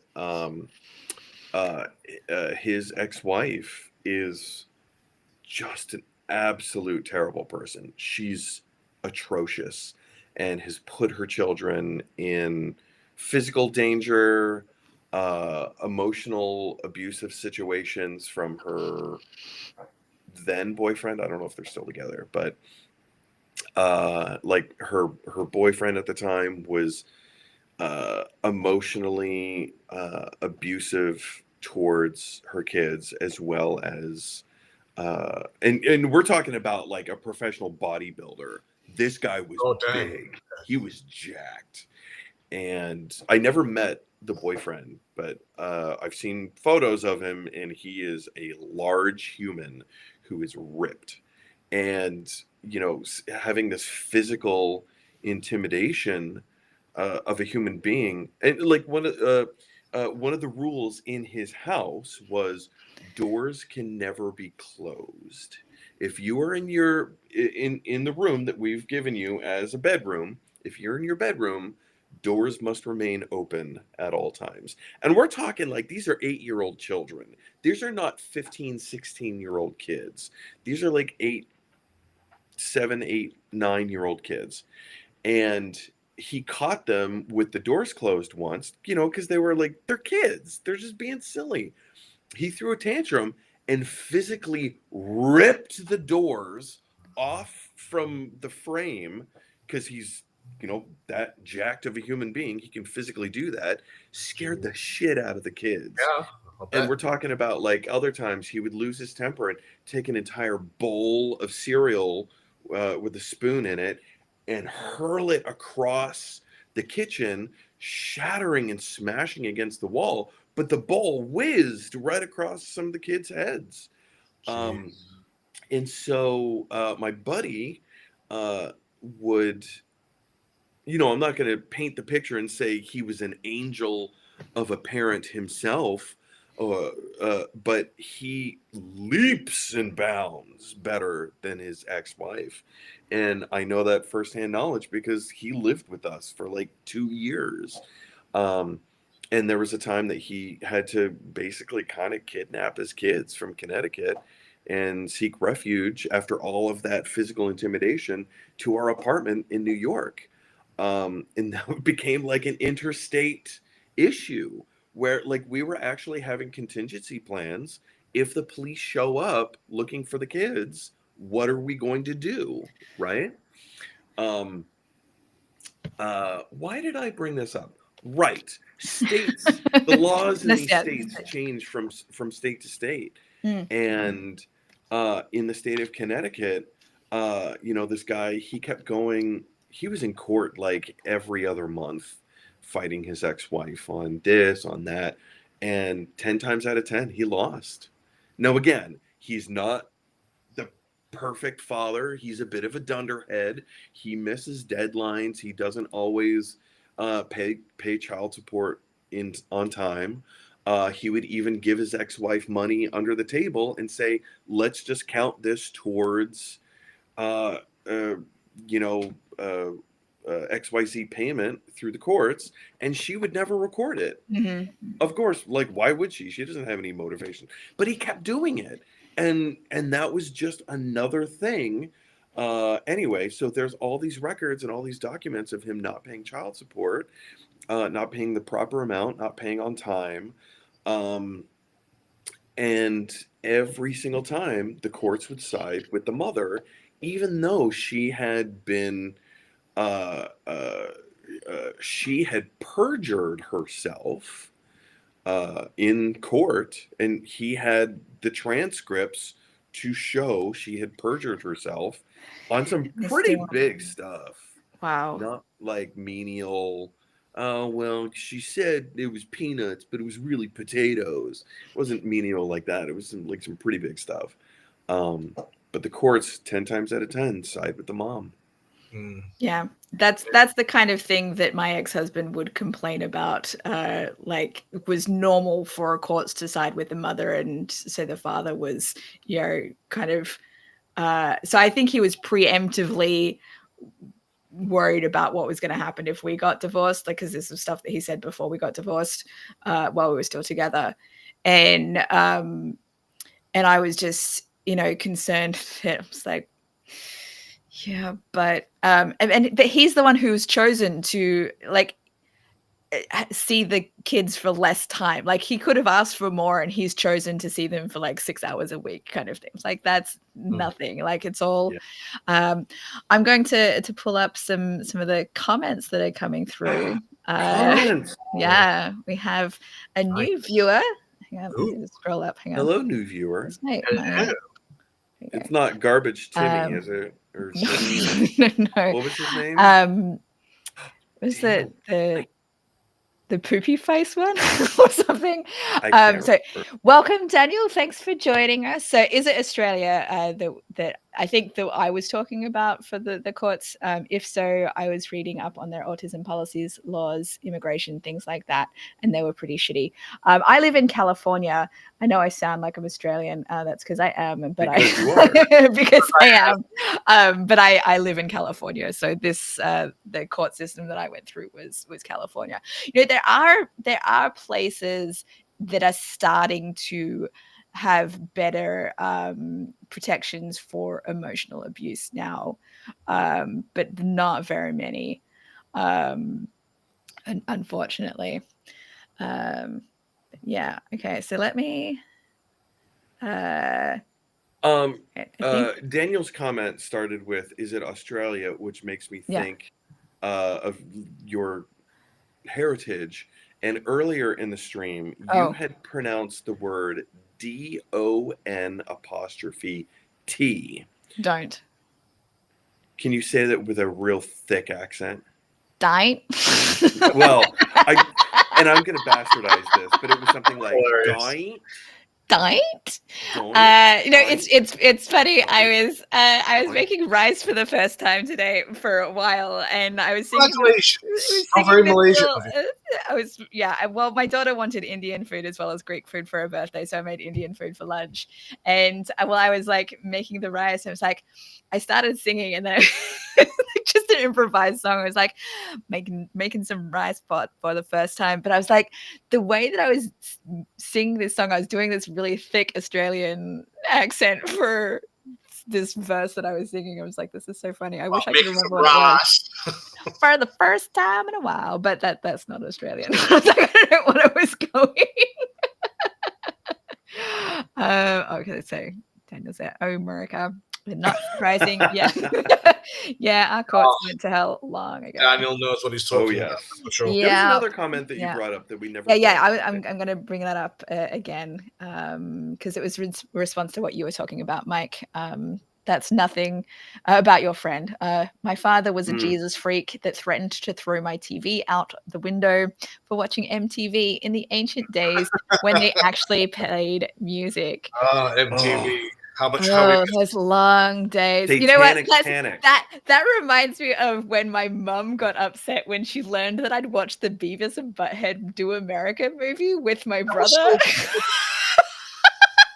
But so she got upset learning that. So we were staying with my grandma in Wyoming at the time. We're on family vacation. And I like secretly watched this movie in my grandma's bedroom with my brother, but it wasn't even the first time that I'd seen it. The first time I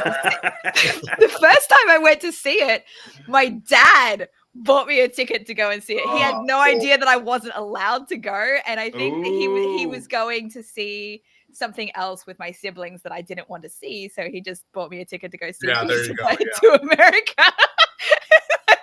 It's a cartoon, yeah, sure, off you go. Like, it was my second day.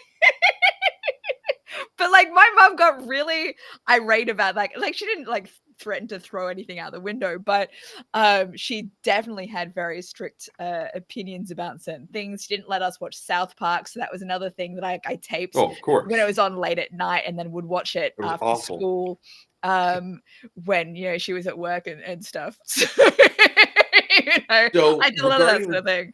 Regarding Daniel's comment, I have a very specific story, and I can't remember if I've shared this with you guys or not, about like seeing something specifically on MTV and then just like throwing the window out throwing the TV out the window. While my parents were never that extreme, I grew up in a very religious household, very, very, very religious household, and definitely prudish. So I remember it was the early 90s, early 90s, and Weird Al Yankovic had just launched his own show on MTV that was called Al TV. I don't know if you guys remember this. So Al TV was, you would watch the original music video, and then you would watch the parody video that Weird Al did. With its corresponding parody song. And I think it was like an hour-long block or a 2-hour-long block. Oh, wow. And MTV was like promoting this, like, hey everyone, Weird Al Yankovic coming to MTV for his big MTV debut, Al TV. And they were promoting it so long, and I was so excited for it, because I know it's hard to believe, Weird Al Yankovic lover. So... No, really? Also, I was probably not as much as you. I know, right? I was hyping up my family. I was like, guys, we have to make this an event. This is going to be a family event. We're all going to sit down. We're going to watch this. This is going to be so good. Made some popcorn, bust out the chips, get all the soda. Like this. Nice. It's fight night, right? Weird Al fight night. The very first video that they showed, because like I said, they played the original and then the Weird Al parody. Mm-hmm. So the very first video that they showed on Al TV was Money for Nothing by Dire Straits. Now, if you're not, I'm sure everyone is familiar with the song, Money for Nothing, get your checks for free. Anyway, but there's a moment in the video where you see a woman in a hotel room where it's all dimly lit. Remember, it was the early 90s. So it was a dimly lit hotel room, and there was a woman putting on her stockings in a very sexy, kind of fishnet, sexy kind of way, right? Oh, my. And my mother lost her shit. She lost her shit. She's like, this is disgusting. What is this filth that we're watching right now? I can't believe that they let this stuff be aired on television. This is awful. And then she goes, Michael, what do you think? And of course, I'm getting a boner just watching this, and then mom's just like, killed it for me. And so now, of course, I have to agree with my mom. Of course I do. And she's like, Michael, what do you think? And I go, oh, yeah, Mom. Couldn't be there. What do I say? I was enjoying it. I'm having a good time. And so me, like a sad puppy with his tail between his legs, I got up and turned the channel. And we never got to watch Al TV, really. So that was the memory that Daniel's comment sparked for me. That was a great memory. but like, this is, you have...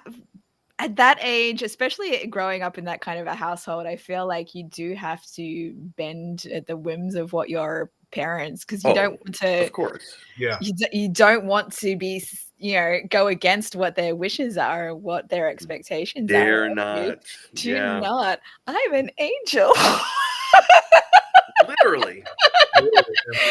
That's my point. And how many times have you lost your virginity, Angel? Oh, what? What's that? Any follow-up questions for Daniel? Oh shoot, I'm like not even because there's been so many comments. I hope I'm not even at the bottom. So many, huh? So many. Sure. Get your money for nothing and your checks for free. Yeah. Daniel's aunt and uncle took him to see Beavis and Butthead do America. Cool. There we are. Has anyone been watching? My dad watches Beavis and Butthead. I guess that's why I didn't think it was a problem for me to go and see it on my own. Have you guys been watching the new Beavis and Butthead that came out like 2 years ago? There's a new one. It's on Paramount Plus. Do you get Paramount Plus in Malaysia? No. Well, then I guess you wouldn't see it then, huh? But we have the internet. Tell me more. Is there a streaming platform that Paramount's content gets released on out there? Let me check what Google has to say. They just have HBO Go, which isn't entirely the same as what is now Max with us. There is something called Paramount Plus. So apparently that is available in Malaysia. That is a thing, yeah. Okay. Huh. So Mike Judge has brought back the third iteration of Beavis and Butthead. So there was like the original run in the 90s, and then there was another run in the late 2000s, like 2008, 2009, 2010, somewhere in through there. And then 2 years ago, Mike Judge brought it back again. And I will say this might be my favorite iteration of Beavis and Butthead. It's really good. The social commentary is it's perfect. Like the first episode of season 1 is Beavis and Butthead find themselves on a college campus, and they just roll into a lecture hall, and it's like cultural impact studies and whatever, and they're talking about white privilege.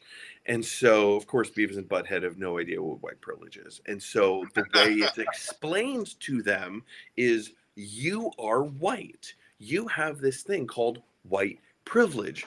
You get to do whatever you want without fear of being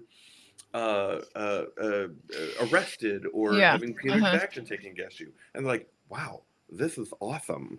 And so they go to like the school cafeteria and then just take all the food. That's awesome. It's okay. I have white privilege. They steal a police car.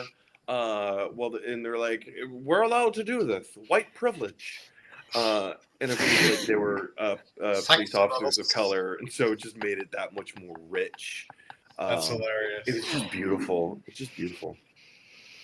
And they also have episodes of old Beavis and Butthead where they're in like their mid to late 50s and just losers and just it's just wonderful. I will at some point subscribe to Paramount Plus. I was waiting until they actually have new Avatar to put on their Avatar because they're making new Avatar series. Daniel has a comment about an ad for Paramount. So there's a commercial for Paramount Plus where Patrick Stewart's in a 1900s uniform throwing the kid from Hey Arnold like a football. That's awesome. Because Arnold looks like a football. Those ads were there was a whole ton of those ads, and they were used as announcements for, hey everyone, Paramount Plus is coming, and we got some pretty great content for you. Those ads are actually really good. Nice. Like Beavis and Butthead are in an ad.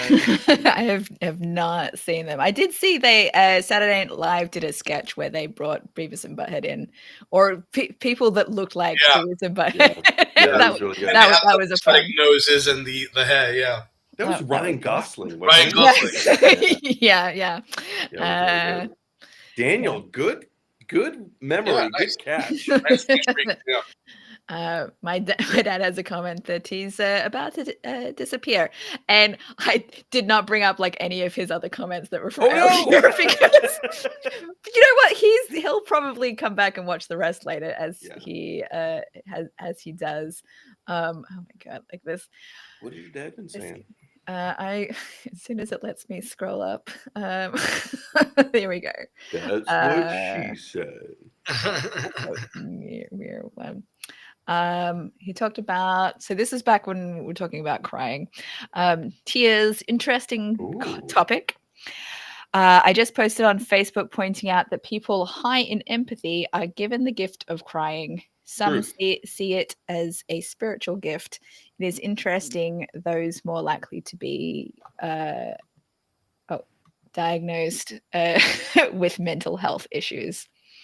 And interesting, many mystic saints go through this as well. The question, when has the world put you down for being too sensitive and you found the suffering turned into a strength?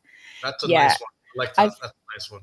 I feel like that's kind of what have been trying to do in the last few months, and as part of kind of the reason for doing this live stream a little bit, because I got to the point where I realized that I was holding in a lot of my emotions and not expressing them. I've talked a lot about my relationship with Lee and the things that I didn't express to him at the time. And so this is kind of how I'm developing. It's like, I need to get more practice at expressing my emotions, and not just to myself. So like I spent a lot of last year crying to myself in my bed just to get my emotions out, to get rid of the pain, because I know you need to feel your feelings to get through it. And it might take a while, and sometimes you might be over it for a while and then it'll come back. But the way to kind of grieve and process things is to actually experience it. And I just want to do more of that sharing with other people as well, because it's all well and good to be expressing it with yourself while you're on your own, but but that's a safe place, right? It's far more scarier to express those emotions and feelings with other people. So yeah, trying to get better at that. Again, after all years of emotional suppression, because I didn't like being called a crybaby when I was a child. Have you guys ever had a crybaby? Like that sour candy? It's bubblegum? No. I don't think so. Have you had a warhead? No. Yeah, they're awful. Well, they're just like warheads, but was a warhead gum, or is a warhead just a candy? I don't remember. I think it's just a candy. I think the crybaby was gum. Yeah. My dad has another example here. Hang on. Feelings are neither right or wrong, but a sign of state of being. We are taught to judge feelings. Right or wrong can be attributed to how we choose to use the energy in the feeling. Example. Hang on, let me scroll down to the example.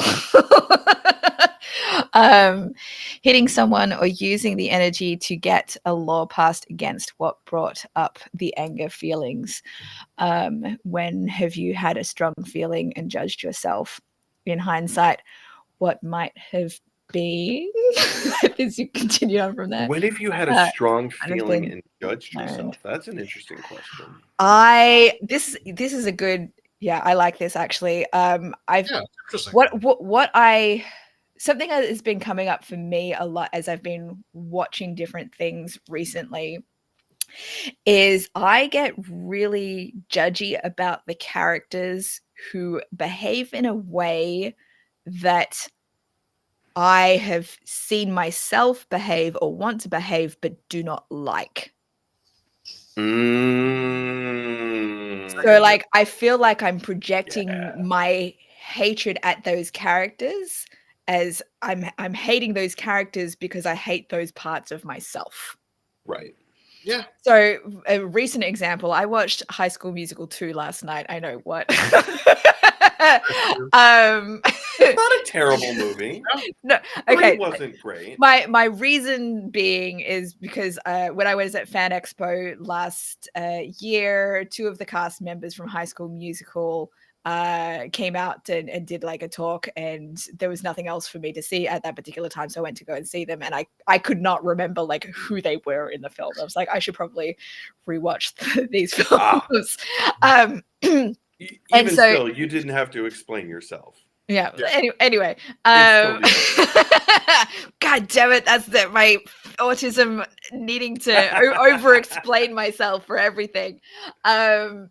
But so this one character, like, so the plot of the film, if anybody's watching who has not seen it, there is this, these rich kids whose parents own a country club, and the girl of the pair is wants to get together with the high school basketball team's like captain and the most popular guy, but he's involved with this other girl. But so she concocts this big plan to get him hired to work at the country club over the summer. And she's like, and do whatever it takes to get him to come and work for us. And whatever it takes involves inviting the entire, like their entire class, like to come and work at the place. And so she goes through all of these different tactics to try and get him to fall for her. And I'm just like, oh my God, this is so awful. But like, also, I've been there. I've been that person that has like tried to do whatever it takes to get somebody to like me. And I know that it doesn't work out. Like, I like that those lessons kind of come up in movies. And I really appreciate, that when it's actually taught, it's like, no, just be yourself. Like, authenticity is the way to actually attract people. It was like, I love that message. It's rarely actually worked for me. How many times have I actually had somebody approach me because they've appreciated my authenticity? But granted, those have been my best relationships, the ones that have appreciated me for who I am. So yeah, I have a lot of that's one of the things that I love about like film and television, just storytelling in general, is that we get to fictionalize qualities about ourselves, or rather other people fictionalize characters that we identify with, and we can say, yeah, I like this Gordon Gekko guy. I think he's onto something here. Or you can like see the opposite and be like, oh geez, well, there's a cautionary tale, Mr. Walter White. Yeah, let's not let's not do that. Meth. Yeah, let's not do those things. No, I've definitely appreciated, but sometimes, like, if you're not experienced in the world, I feel like sometimes the lessons and messages that we should be getting from these movies, we don't necessarily take the correct lessons away from it. We hold them up as like, this is expected standard rather than what not to do sometimes. Scarface being an excellent example. Or Fight Club is like, apparently some guys like, that's that's but that's, you're not taking away the correct message from this. So yeah, there's I didn't always take away the right messages from rom-coms, or also they were not, Disney movies fucked me. I mean, I love them. But the whole, and have I talked about this with the Zorro and watching the Zorro shows with my dad? Yeah. I mean, just that. I'm sure Daniel is riveted right now. You can go back and watch the other one. Basic crux is that I used to watch the Zorro serials with my dad years ago, the old black and white serials. And so just the romantic idea of a man swooping in to save a damsel in distress, Florence Nightingale effect, she falls in love with you. I was convinced that's how you got a girlfriend. Mm-hmm. Is you had No. to swing down from a bell tower, kick Man. the school bully in the teeth, and save the day. I still fantasize about the possibility of having a guy coming along and sweeping me off my feet and chasing after me. And I don't know that it's ever going to happen. I don't, I don't meet those kinds of guys.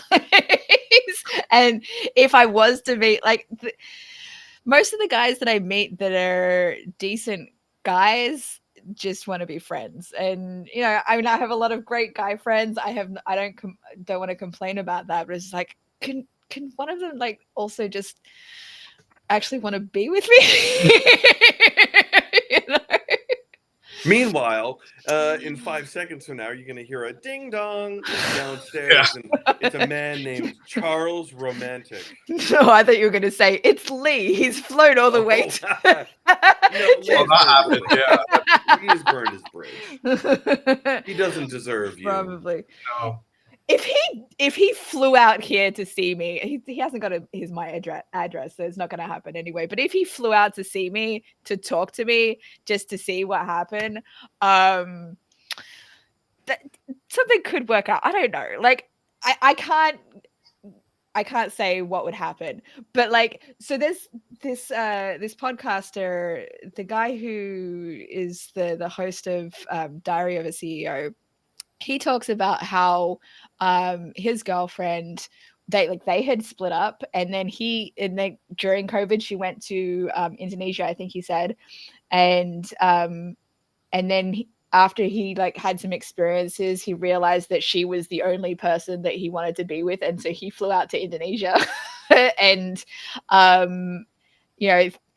just to like apologize for things that he had done, and then eventually they worked things out and got back together, but like he had no expectations. I'm like, that's so romantic. Why can't someone do that for me? Like that does happen in real life. No, but in my life, I'm the one who does that. And then it doesn't work out. So Dominica, real quick, I just want to point out that Daniel has been leaving a few more comments. I have seen. Do you want me to bring that up? I'll bring up this the most recent one first. Yeah. I want a man who sweep me off my feet, gets knocked over by a janitor. That's awesome. You know what? That would probably work for me. That's such a cute story.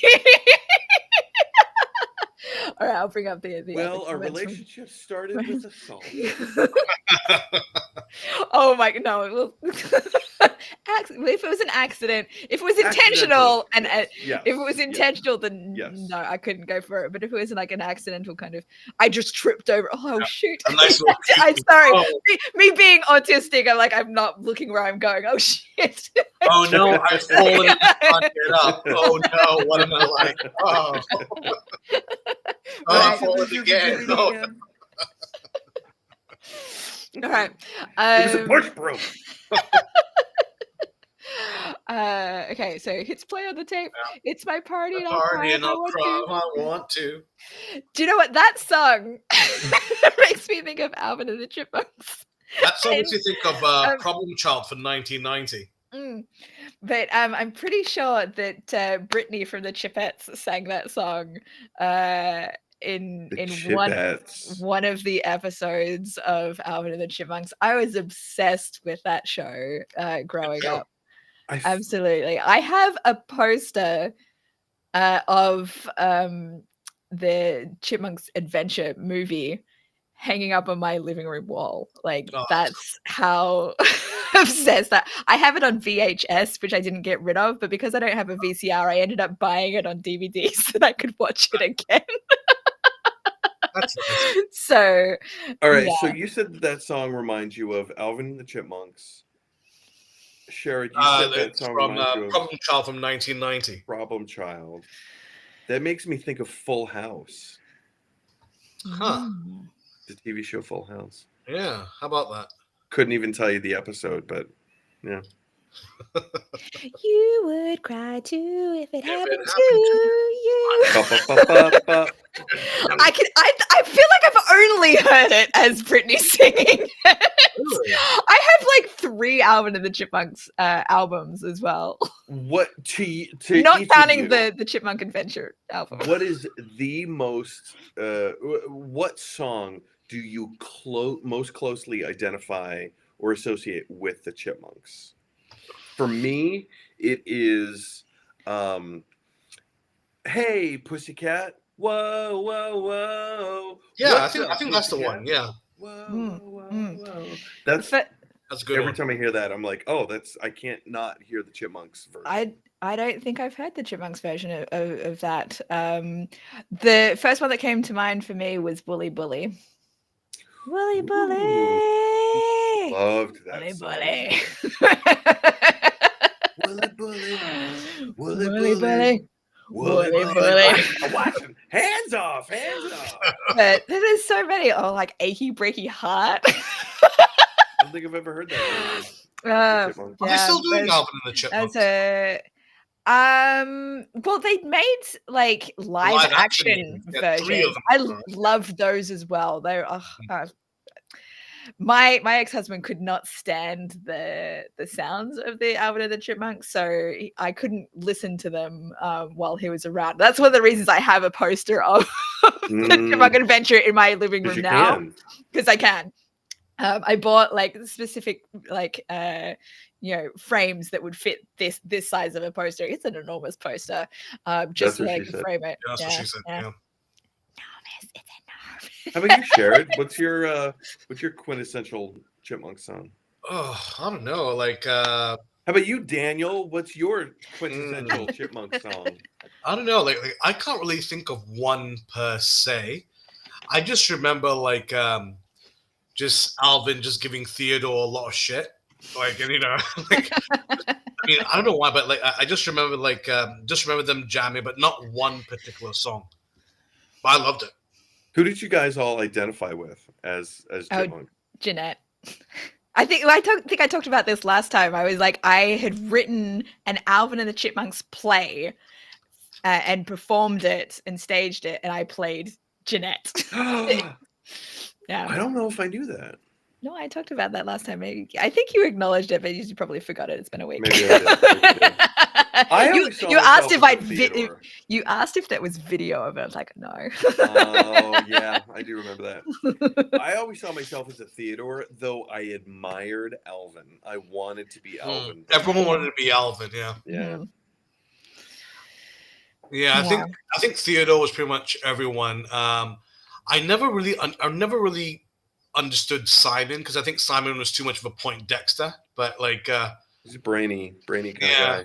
Yeah, I mean, like obviously you have brainy, like you were mentioning last time, the Ninja Turtles. You had Donatello. He was the brain guy, but he wasn't like completely technology.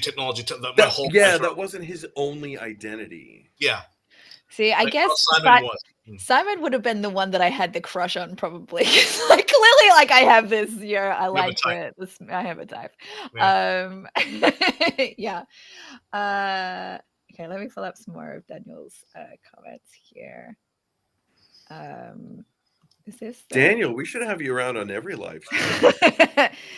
Is this about Alvin and the Chipmunks too? No. This is from Problem Child. I love that. Yeah. Problem Child. The scene he goes to the Mean Girls party and he just starts throwing shit into the pool, and she's like, ah, and then like, this is my party when I cry when I want to. Oh, it's so good. Was that part 1 or part 2? 1. That's when he's dressed up in the devil outfit, and he just goes around just like. And I remember he would put punch in the pinatas, so whenever the kids would bash it, they just get soaked. Oh, it was so much fun. When I was a kid, I've seen it. You need to. It's so good. My mom wouldn't let us watch it because it glorified bad adolescent behavior. Were you allowed to watch Home Alone? Yeah, we're attempting Well, that was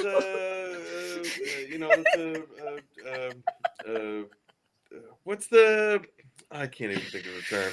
It's 2 o'clock in the morning. I can't, or 1 o'clock in the morning. I can't think. Words. Yes. Words. What are words? All right. Alvin the Chipmunks covering Tom Jones. Did one of them start doing the Carlton dance too? I don't know about that. I know don't about know, that. but that wouldn't surprise me. Yeah. I don't have one, but I really enjoyed the outtakes. You get to hear Dave finally snap on Alvin and CBS had Get out of it. Oh, that's amazing. Theme song to the original Alvin in the. So there was the 90s or the 80s. I think it was the 80s Alvin and the Chipmunks cartoon. But then there was one in the 60s. I have to look it up. I can't remember the name of it. I used to have, or no, I still do. I have playlists on my phone or on my iTunes of TV theme song. This is how, like, everyone has their brand of nerd, and this definitely is one of my brands of nerd. But this is a whole new level. So let's see, TV theme songs. So here's my playlist for TV theme song. I love playlists, you guys. I love making playlists. So I have Tom and Jerry, the theme from Nice. Lost, the theme from the Jetsons, Top Cat, Hogan's Heroes, The X-Files, Mission Impossible, Twilight Zone, Dexter, The Addams Family, Daredevil, Jessica Jones, Luke Cage, Iron Fist. You can see I was in a. That's awesome. Yeah, That's yeah, pretty yeah. cool. So let me go. You talk amongst yourselves. I have a lot of songs that I associate with movies or TV, but predominantly movies. I have a lot of movie soundtracks that I own, or probably not quite as many as what I have like albums of actual musicians, but I have a decent number of movie soundtracks. The other night, I asked Google to play.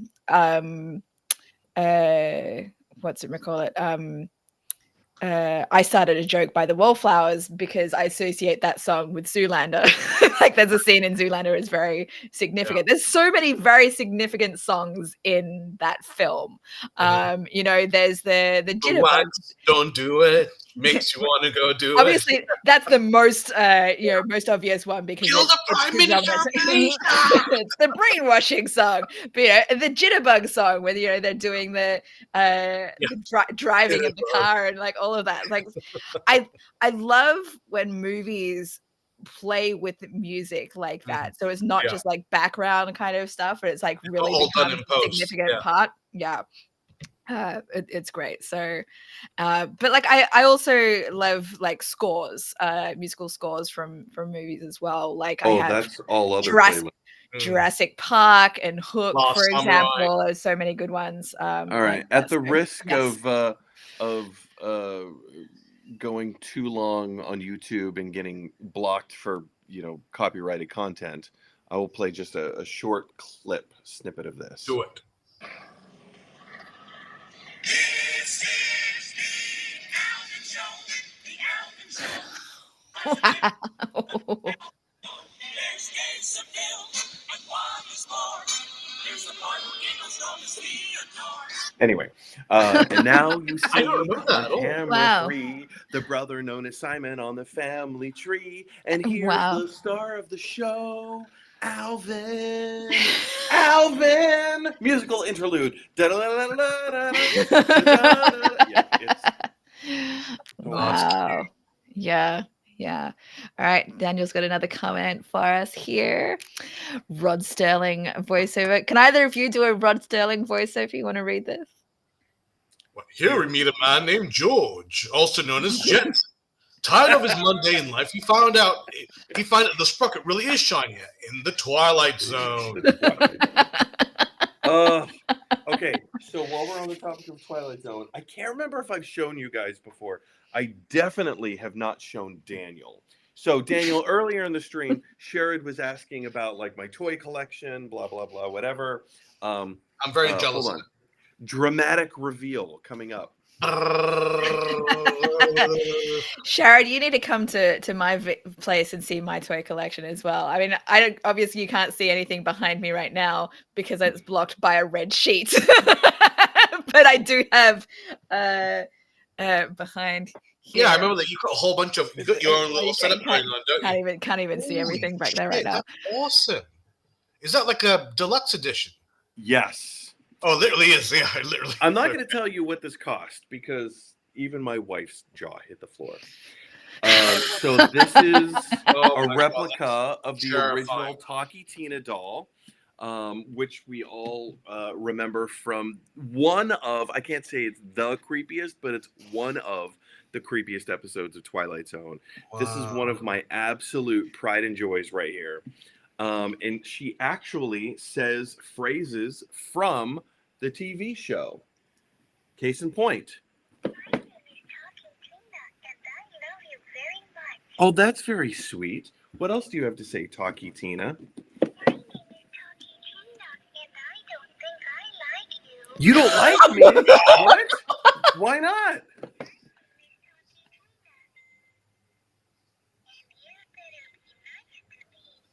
Oh, what's going to happen, Talkie Tina? Oh, I'll be sorry. Oh, no. Could you imagine if you had a friend over and they didn't know you had this and you just started leaving this around the house? Oh, so good. I think this might be the last one. Sorry, there's one more. There's another one.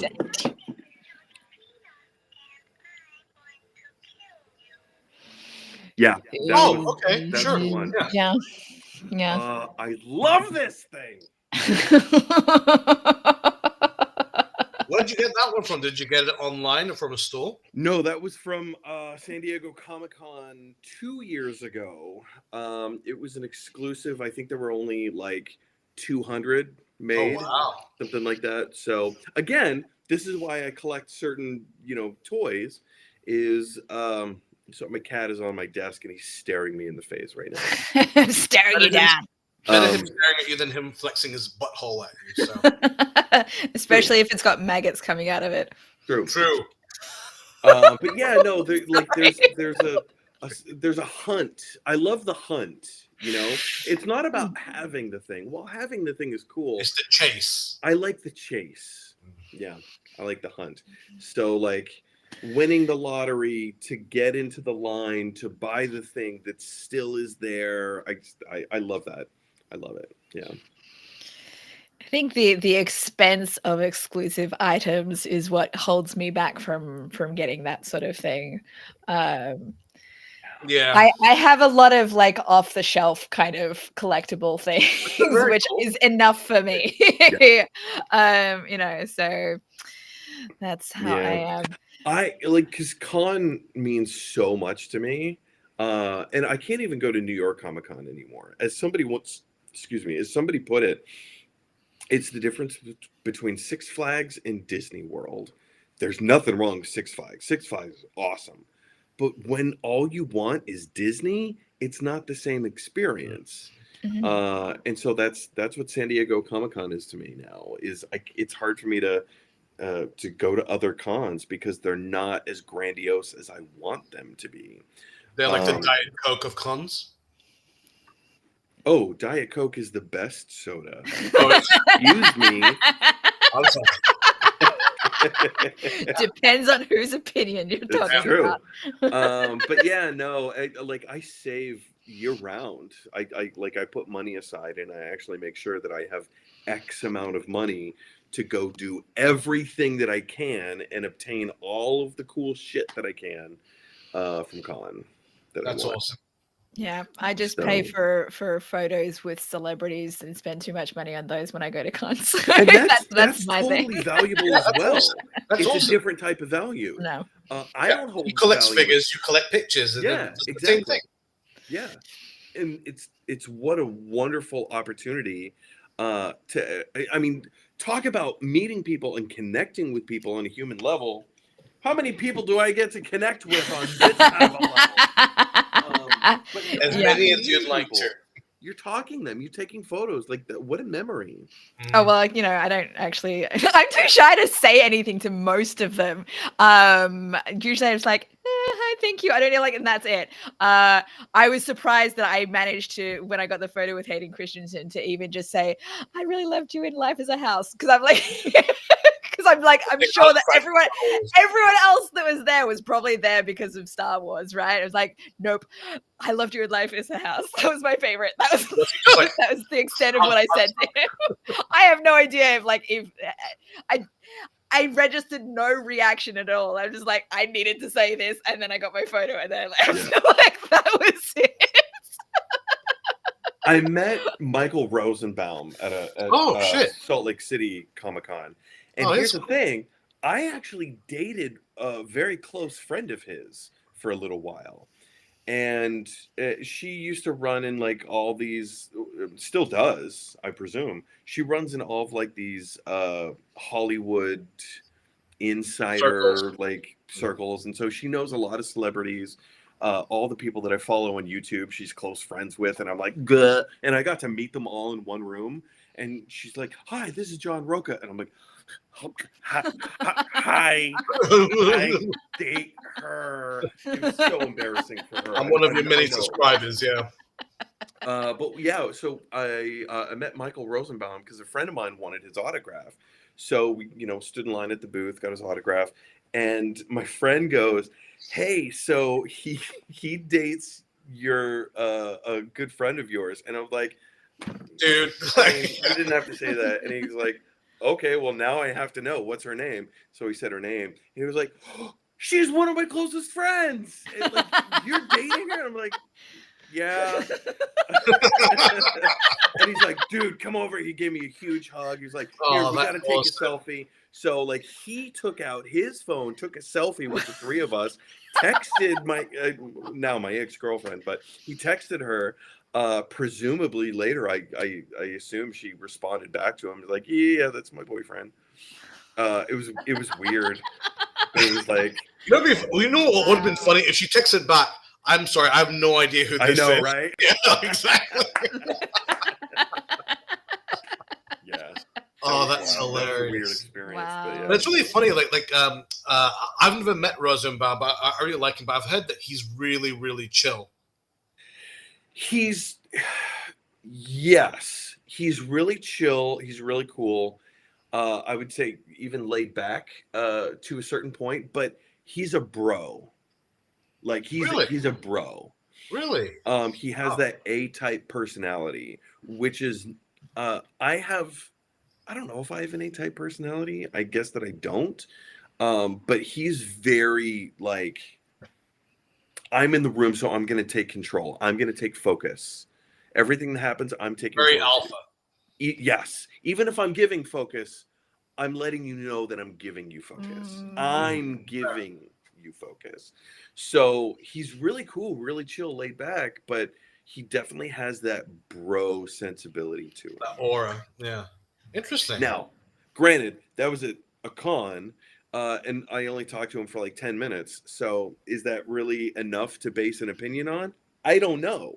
That was just what I gleaned from him while he was at work. So I don't know. Yeah. Not really enough time to actually form a proper opinion about who he is as a person. He was a great Lex Luthor, so I'll give him that. Oh yeah.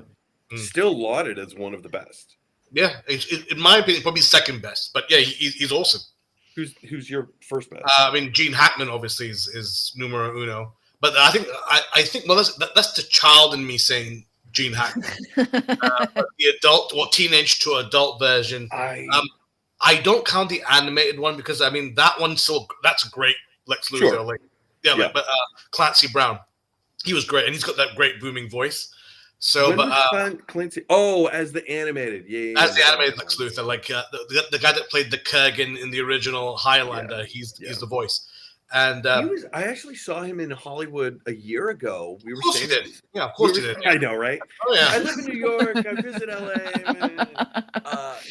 We were staying at the same hotel, and when Kim and I checked out of the hotel to go back to the airport, and we were getting into our Uber. He and his wife were getting into their car, and I was like, "Is that Motherfucker looks so it like?" Because you see people in real life, and they look a little different than they do on camera.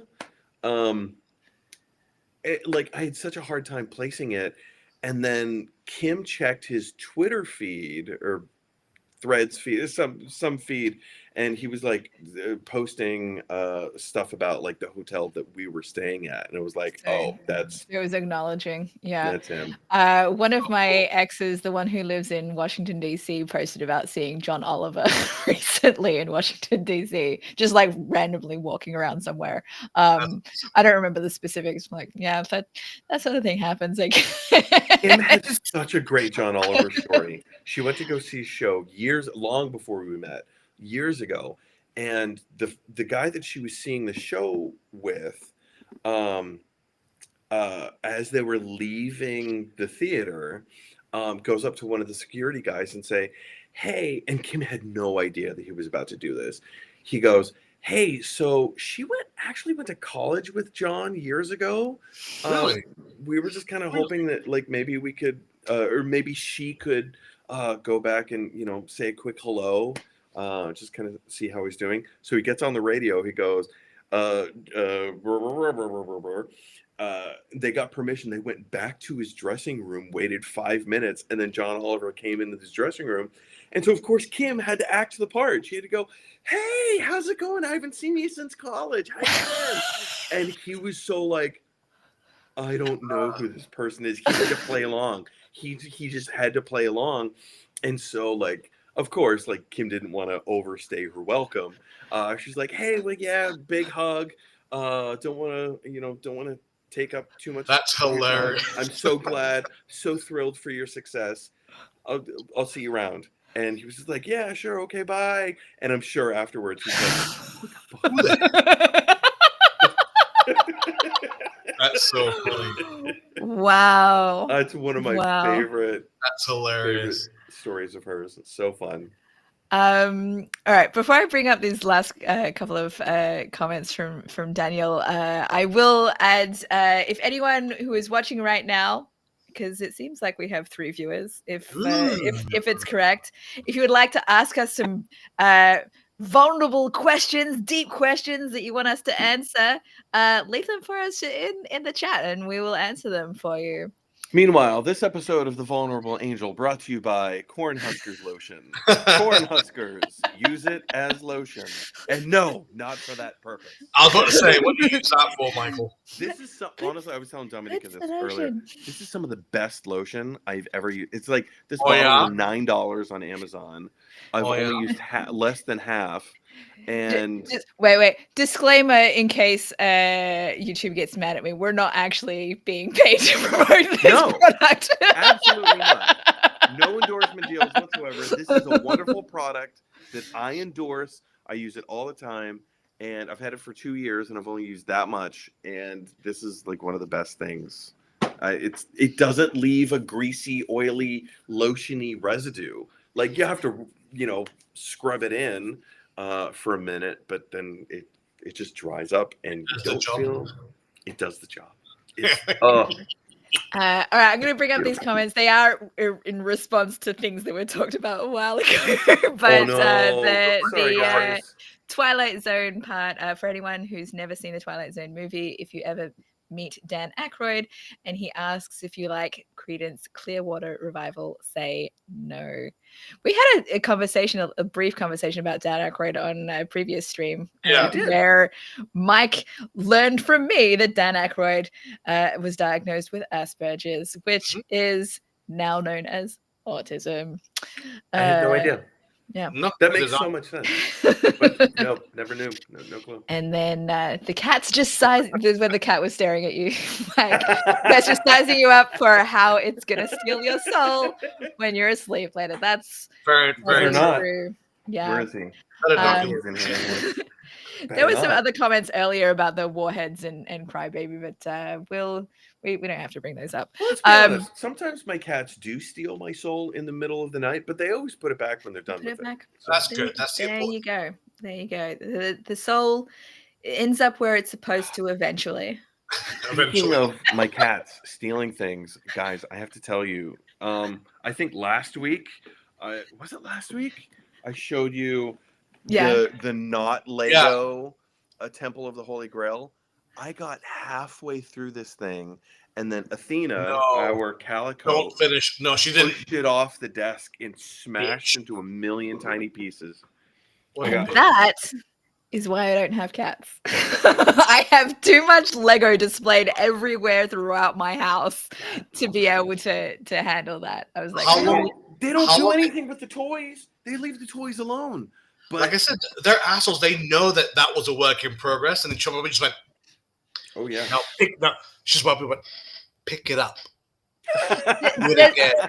Does this- does this fake Lego set have it like in the bags that are numbered, so you have Yeah. it in the so Yeah. now Yeah. you have to start from scratch without having it separated. What brand is it called, by the way? That's the non-Lego brand.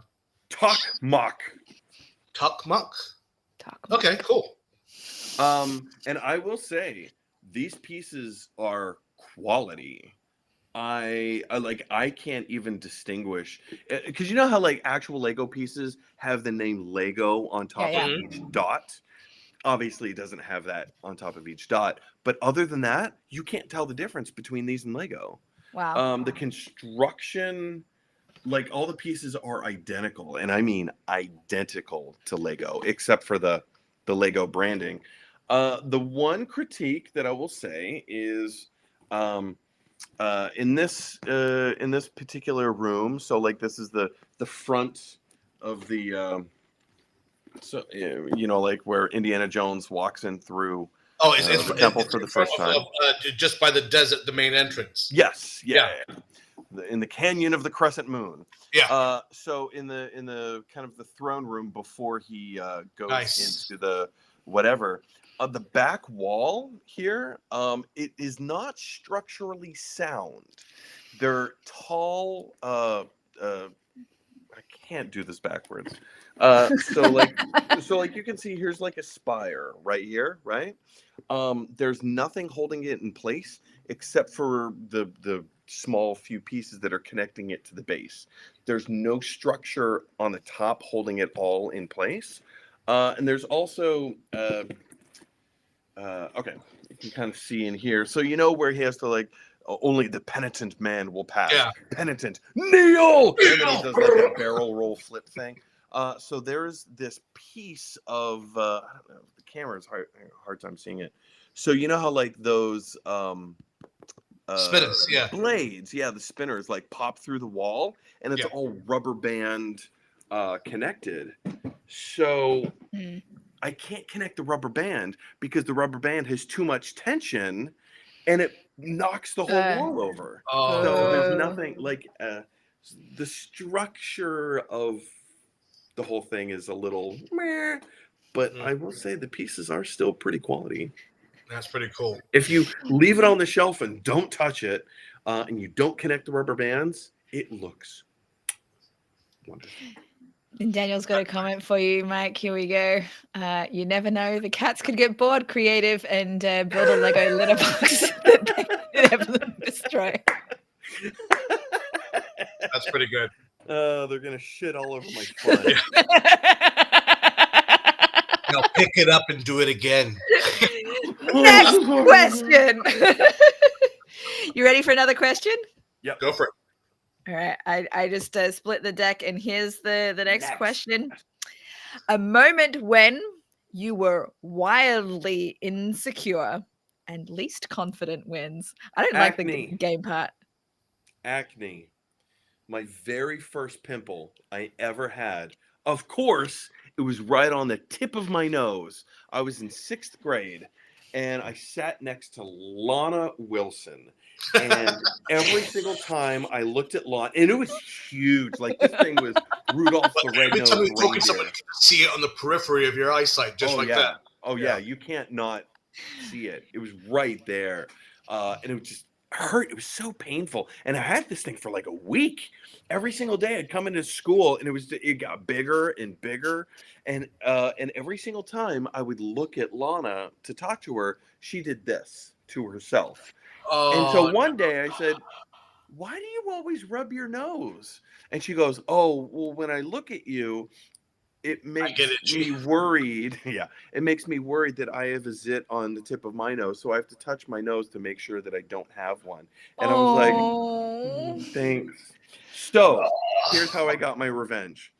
You popped it right in the face. We were, and it wasn't towards Lana. It had nothing to do with Lana. Some random kid got my revenge. So in 6th grade, we started changing classrooms, right? So like up until like all through 5th grade, you stay in one classroom and you have all of your lessons in that one classroom.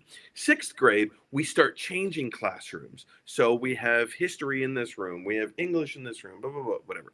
So we're in social studies. And this one particular day, our social studies teacher wasn't there. So the substitute teacher, movie day, right? Because America. So I was, and the types of desks that we had didn't flip up like this. It was a flat surface, but the body of the desk was like a big open space. So whoever's desk it was, you could just store all of your books inside your desk, right? And so I slunk down like this to watch the movie, just to like hide my face, and I started doing this, and then I pushed harder, and then I pushed harder, and like whenever you squeeze a pimple, you can feel when something's about to happen, and I gave it all my might, and I pushed with everything that I had, and let's just say there wasn't a tiny bit of liquid in there. It sprayed all through this kid's desk. It was an open desk. Like the front of it was open. And all of their pens and pencils and erasers got covered in my nose pus. All through, like splattered all on the books. And I was like, oh! And I like that, like indignant, like, yeah, fuck you. And then all of that indignancy just melts away instantly because I coated this kid's desk with all of my pimple pus nose bomb. And I was like, oh, I hope nobody knows that I was sitting here. Oh my God. The room is dark and I'm looking around. Did anyone see me do that? Oh no. Yeah. And of course, like now there's blood coming out of my nose. Oh no. I just popped this massive zit. Yeah, that's it. What was the question again? A moment when you were wildly insecure. Yeah.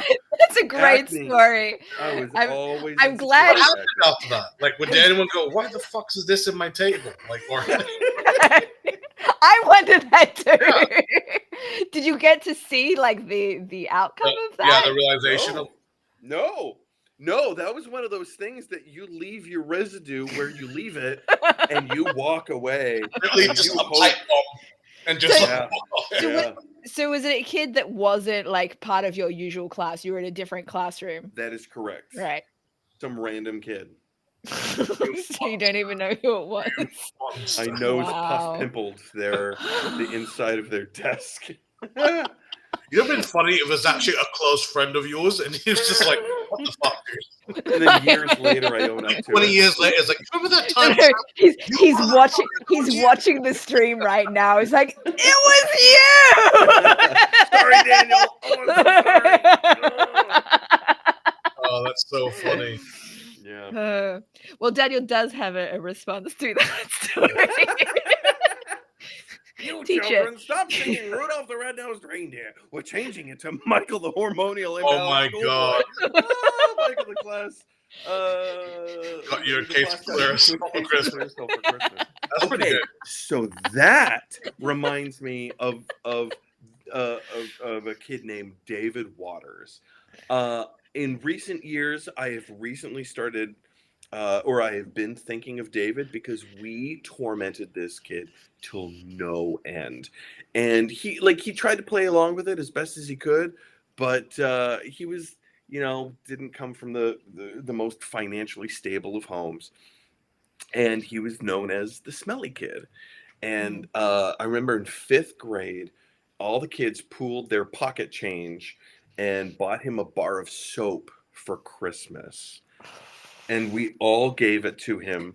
And I will say, if I'm remembering this correctly, I do believe that we did it with the best of intentions. That said, we gave him a bar of soap and he cried and ran out of the classroom. And when the teacher was like, what's happening with this child who's just running out of the classroom for no apparent reason, we told her what we did. And the teacher it was like that look of disappointment that you never want to see on your parents' face. And then she continued to explain to us why what we had done was so terrible. And like we didn't know. We're like 10-year-old morons. Yeah. Well, it may not have even been financial insecurity that might have been the cause for it as well. So autism, one of the traits of autism is, you can have some sensory issues and, executive dysfunction, which can impact things like hygiene and cleanliness as well, and make it really uncomfortable to, shower and bathe and that sort of thing. So that's also a possibility of where I mean, that's a possibility, yes. But I'm pretty sure, especially growing up where I grew up, it was a very economically repressed area. I believe in the 90s, my parents made a combined total of like $30,000 a year, and we were considered like not well off, but the community viewed us as like, oh, you're doing pretty well for yourself. And yeah, totally weren't. Wow. Yeah, so that reminds me of not in answer to this question yet, but I remember making fun of my brother. My brother's name is Dion, and I nicknamed him Weon Hands. Because he pissed on his hands? Because he didn't wash his hands after he went to the bathroom. Oh, man. That's fair enough. That's warranted. Like, that's so mean. It's mean, but it's different coming from a sibling than from your classmates. I suppose. But if I was doing that to him in front of other people at school, which I may have been, I don't remember, that's also not cool. Well, and then there's that. You were kids, yeah. But then on the other hand, not in front of other people, another thing that I used to do, which is so stupid, that it became a joke and an ongoing in-joke between me and my sister. Anytime she used the bathroom for an extended period of time. It's so stupid. What did you do? She would come out from the bathroom and I'd just be like, "Did you do poos?"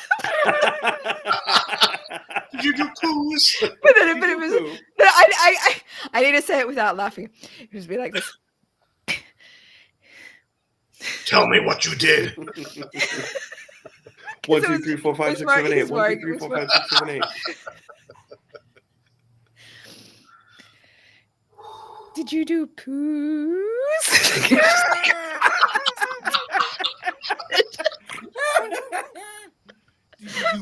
So even once we became adults, if we were still in came out of the bathroom, I couldn't help myself. And how she reacted? She's just like, "Fuck you, dude." So she was fine with it, but I'm laughing so much that I'm blowing bubbles. Sharad, what's the worst thing you ever said to a child when you were also a child? Well, I mean, as a child, I was a bit of a nasty one. I think it was. I remember we were in England. We were in boarding school, and there was one kid. I want to say he was like 2-3 years our junior, and he was really, really mouthy.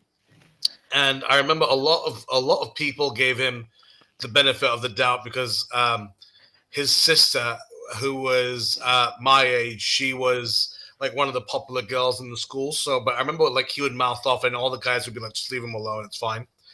And I didn't say that. There was one time he was mouthing off, and we were all in the communal room. We were all just watching TV, all the lads in the house, and he was going off and off and off. And this one kid just went, "Callum, shut the fuck up. Nobody likes you," and everybody just burst out laughing. And I remember like looking back at him, and he was just like that, but everyone was crying, like knee slapping, that kind of like, it was that kind of thing. We were just like, oh, but it was worth it. It was because I mean he toned it down for like I want to say maybe a week before he started back up, but like that and alone was just chef's kiss. I once said something so incredibly terrible to a young woman that we were in Sunday school together with. And, you know, this particular young woman had a little bit of a reputation for getting around. Mm-hmm. So the Sunday school teacher was talking. Oh, no. The lesson was something about like, the life of Jesus was hard. He was moving from this place to teach a lesson, that place to teach, like he was constantly on the move, right?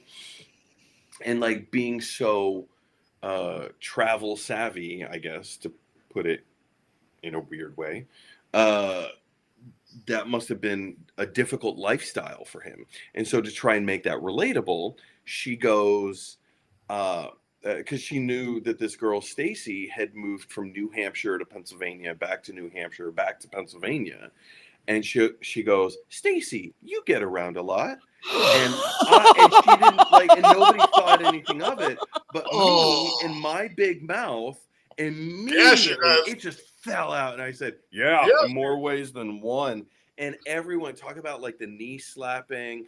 Like, that's hilarious. Laughing and crying. That's with hilarious. how awful this was. And so her immediate reaction is that she kind of laughed along with it immediately as it happened. She turns around, "Oh, I am going to hit you," and like slaps me in the knee kind of a thing, but like in like a fun, playful kind of a way. But then the laughter continued. It didn't stop. And it like these church giggles. You're not supposed to laugh during church, which makes it that much funnier. Yeah. You're just like, yeah, you're trying to hold it in and you can't because it's too good. And so everyone in the class just kept giggling and snickering. And this went on for like a solid 5 minutes. And what I didn't realize, because I was sitting behind Stacy, she had all these tears streaming down her face. And at the height of like the resurgence of giggles, she gets up, storms out of the room, and slams the door shut. And the teacher goes, "Mike, I don't know what you said, but you need to go make this right." And she like locked herself in the car out in the parking lot. And I was just profusely trying to apologize. And it was bad. It was not my finest hour. But it was funny. So well, I mean, in the moment, and then hurtful. Yeah. Well, in hindsight is where we learn our lessons. Hopefully, some people do not, like my ex-husband. Oh, shots fired! I will continue to shoot those kinds of shots. Good. He is not. Next okay. question. No, wait. Sharad and I haven't actually answered the question. You did. The wildly insecure moment when you were wildly insecure. The thing that came up for me, I guess, which kind of sparked me just deciding to kind of go in my own direction with my own interest, was in high school when I tried to fit in by liking the popular music of the day. I think this was back when Aqua was really popular. The Aquarium album and Dr. Jones and Was it I 96? think there was another. Yeah, I think ish. Counting Crows. Speaking of Counting Crows, Google has told me, or YouTube Music has told me, that I'm one of the Counting Crows' top listeners of 2024. Because I kept playing Colorblind, and so it kept playing different Counting Crows songs for me because I kept asking it to play Colorblind. I did that with Collective Soul last year. Oh yeah. I was Um, so hardcore good. in Collective Soul for like For a me, year. speaking of what we were talking about before with songs being associated with movies, Colorblind I associate with Cruel Intentions. Ooh. Love Great that movie movie. soundtrack. Great soundtrack. Yeah, absolutely. So Aqua. So back to Aqua. So yeah, I just remember like hanging out with some of the friends. I use the term loosely because I didn't really have anyone that I considered like close friends or anything in high school, but I remember being asked about like what music I liked and bringing up Aqua, thinking other people are listening to this and talking about this, but then getting made fun of for liking the pop music of the day. And that was one of the things that led to me switching to listening to a completely different radio station that was alternative rock, and a lot of Australian artists, rock artists and alt rock artists and stuff as well. But it wasn't even the music really that I was switching for. It was more because I'd gotten into comedy and these comedians were hosting the breakfast show. So that was kind of how I got into that kind of music, was so I could listen to these comedians on the breakfast show. But yeah, I got so insecure about like even when I tried to fit in, I still got made fun of in school. So it was really hard. Insecurities run deep, man. It was really hard to stand out, and well, I mean, I didn't want to stand out anyway. I remember also like one time being asked if I was a Bible thumper, and I'd never heard that term before, so I had no idea what it meant. So I answered yes, because in my more autistic mind, I took the term literally and thought it meant you're someone who bashes Bibles because you hate religion. But it's like completely the opposite. Yep. Mm-mm. You hit But, like, people I had over the no head. idea. with the Bible. But like I didn't know. I hadn't heard those sorts of things. So I was really insecure in high school. I had like crushes on various boys and none of them were attracted to me. I mean, I feel like that's the theme of this stream is nobody's attracted to Dominic. What the fuck? No, last stream I kind of said it's not entirely true nowadays. But I turned down like 4 people last year, I guess. Those are rookie numbers. Got to pump those numbers up. It's not a lot, but there were different reasons for it. One, the person was married. I'm like, I'm not going to have an affair. One was someone that I had previously hooked up with years ago, and I'm like, I'm not looking for, like, I want something serious now. I'm not looking for, someone to just hook up with.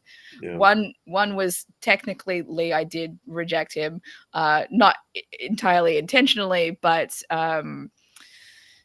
there was a rejection aspect to it. And then the other one was a male friend who we both expressed that we had some attraction for each other, but decided not to pursue it because we, I was looking specifically for a relationship kind of thing. He was like, I don't want to like ruin our friendship aspect. So like, fair enough. We'll just, so so I just, it's very possible that there are people out there who are attracted to me that just don't say anything, but I feel like, I don't know what that's about. I feel like I'm too outspoken sometimes, or like too I've gotten a lot of the guys that I have been attracted to who have expressed interest in me have kind of said, and these are people that I've been with, they've said things along the lines of like, you're too good for me, or, you know, I'm not good enough for you, kind of things. And I'm like, what? Like, why is that is what I'm attracted to? The guys that will put me on a pedestal. Like, I don't want to be put on a pedestal. I want to have like equal footing. Like, where are the Well, guys that are just that's one of the what? hard things about like the world that we live in now is that social outings are, I'm not going to say that they're reserved for the younger crowds, but the older you get, the less you want to kind of go out and do social things. But it's even more exacerbated now with all the smartphones and, you know, post COVID, and now we have Zoom, and we're literally having a discussion on Restream right now. Exactly. But like there are all these tools that keep us separate from each other, and they're wonderful, but it also comes at a, you know, social price. And, you know, as a single mom, you know, I go out to plenty of things on my own, but then I just don't talk to people. Like I go to yeah, that's the whole thing. I go to like stand-up comedy shows and often get put at tables with other people that I could be talking to, but I don't. Yeah. Granted, most of the time they're not like, you know, men of my age group. But again, like it's not about them being in your age group. It's about making that human connection with another human being and giving ourselves that muscle memory. Like that's all I teach in my classes now is muscle memory. Is, you know, improv is all about building that muscle memory to have meaningful interactions with people in the real world, not just on stage. And if we don't put those to practice, what are we doing? I mean, speaking of, so I just signed up to do a show called Tinder Disrupt, which is a show where you get a friend to or, you know, someone pitches their friend using slideshow presentation to the audience and like, you should date this person because blah blah blah with the slideshow presentation. And I'm like, I want to do this show, but I want to be the person that's being presented. So I messaged a couple of friends to find someone who would do that for me. That's not how it goes. That would be fun. Like, so the person who's producing it, like she sent the call out to in the Facebook group for the Bay Area Comedy Network, which is for stand-up comedians in the San Francisco Bay Area. And yeah, as soon as I saw it, like I was already connected to her on Facebook anyway, but she wanted specifically comedians because she thought that would make the show more interesting. I was like, I want to do this. I want people to want to date me. Non sequitur. Well, it's not that much of a non sequitur. It's a little bit of a non sequitur. Speaking of comedians in the Bay Area, and this is going to be super interesting to Daniel, Jonathan Pitts and Eric Caldwell are in your neck of the woods right now. I am seeing their show on Saturday night. I have my ticket.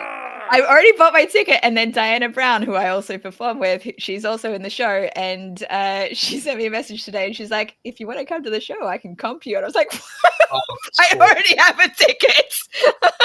Yeah.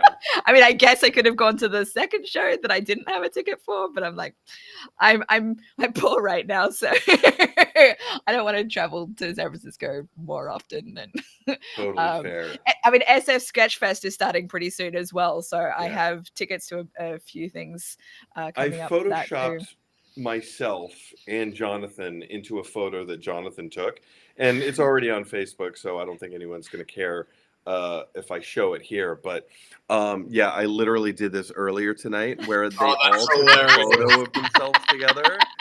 You can see Diana's in there, Eric's in there, Betsy Green. Oh Shoot, yeah, I can't think of his name. Marcus. Marcus, yes, thank you. Marcus is in there. And then, of course, I had to put me in. Jonathan's actually the one who took this photo, That's hilarious. but I had to Photoshop us That into is it. hilarious. That's really good. I like that. Yeah, so they're doing a show called The Oracle, which is improv adjacent, it sounds like there's some improv to it, but it's not strictly improv. Nice. Eric tried explaining it to me, and in text, I wasn't understanding it, but yeah. Maybe for maybe Jared, for context, Jonathan Pitts is the guy that we talked about a few weeks ago, where a movie had been made of his life of his father's life. Cool. And he was narrating the film with Zachary Quinto and who's the other guy? I can't remember. But anyway, it's a true story about how his father in the 1960s was a professional ice skater with a trained chimpanzee, and they had this show that they would take on the road and just do this ice capade show around the United States. Cool. So one day he sees a hitchhiker, he stops, picks up the hitchhiker holds him at gunpoint, puts him into the monkey cage. Come to find out, he's not just a guy with a gun, he is a serial killer. And he goes on a 2-week serial killing spree with Jonathan Pitts' father in the monkey cage in the back of the truck for 2 whole weeks, slaughters a ton of people. And then he was finally released by the serial killer saying, I want to kill you, but I don't kill, I kill humans. I don't kill animals. And I'm not going to kill the monkey. And if I were to kill you, I wouldn't know what to do with the monkey. So I'm trusting you that you're going to keep your mouth shut about this whole thing. And if you don't, I'm going to come back, monkey be damned, and I'm going to fucking slaughter you and your whole family. And so he let him go. And then Jonathan Pitts' father went straight to the police and said, I was just held hostage for 2 weeks while this guy drove around the country killing people. And then a week later, not even, they caught the guy, and he's been in prison to this day ever since. He's still alive. Wow. Jeez, that's crazy. So a movie was made about it's that. Called He Went That Way? It's a terrible title. Yeah. It's an absolutely terrible title. Do you have access to watching it there in Malaysia, Sharad? Maybe. I'll have to. I mean, I'm just looking at it on just. Is it on Amazon Prime? Is that what it's on? I'm not sure. It's on one of the streamers. I can't remember which. I think it's on Amazon Prime. Spoiler alert! It's not a great movie. No.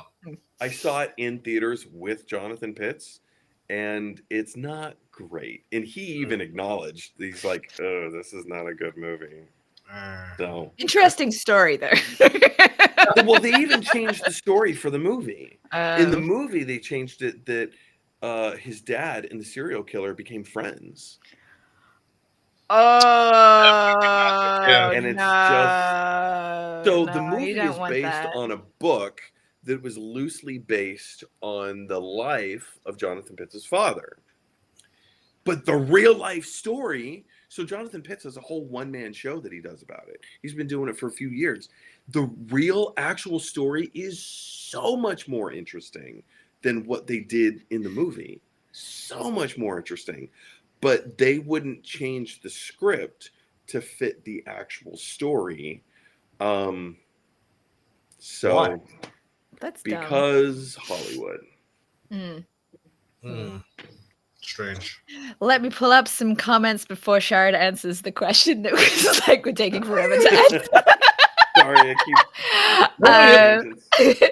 Well, first of all, Daniel is trying not to sing. Oh, I know. Yeah. Come on, Barbie, Let's go party. Yeah. Shit.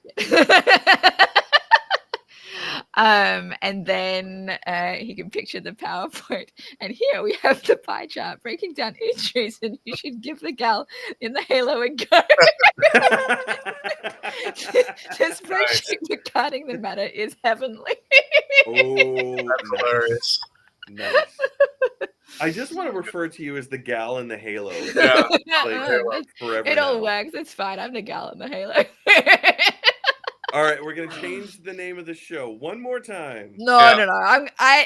Angel is there for a reason. We've talked about this two episodes ago. But It gal is in the Angel. halo has a particular ring to it. Yeah, it's got a certain je ne sais quoi.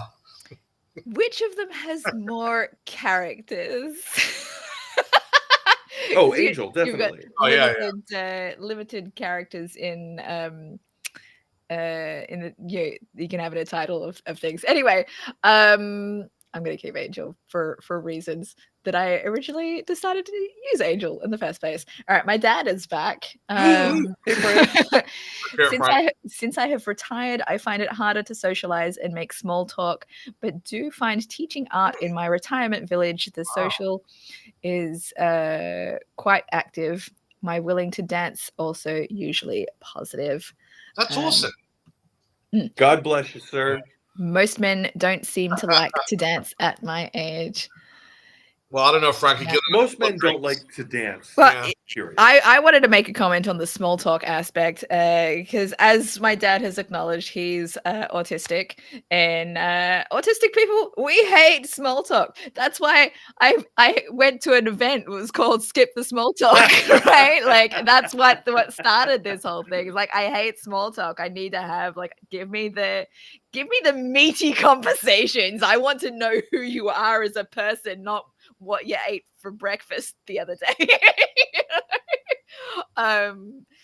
So that was my dad. I had a hard time talking to my dad on the phone because he wouldn't have anything relatable to talk about. He would say, well, today I mowed the grass and I vacuumed the floors and I worked on a puzzle and then I went to bed. Okay. How did you feel about doing those things? But I have no feelings. I was just doing work. I felt productive. I got stuff done. I accomplished my goals. Right.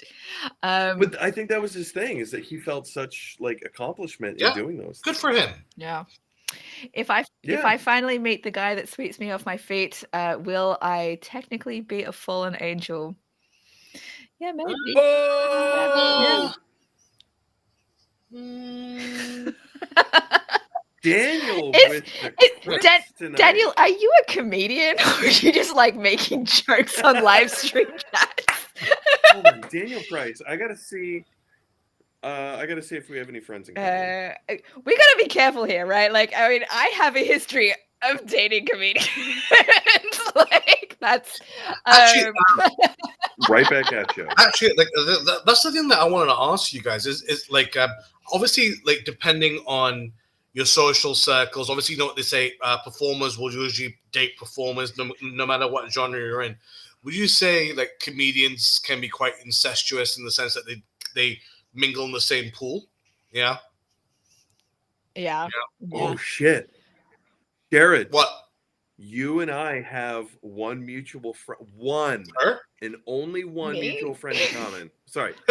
Or besides excluding Dominica, and it is a gentleman named Daniel. Wait, Price. what? Wait, what? You are friends with a person named Daniel Price on Facebook. Yeah, wait, Daniel? Is that this same Daniel Price? The same one? I don't know. Is it? Is it? Let us see. I thought you were going to say Sim Tong because you both know Sim Tong. Yeah. Well, maybe I'm reading this incorrect. Maybe it's that. Oh, okay. Well, I missed it's that. Did you all promote the show today?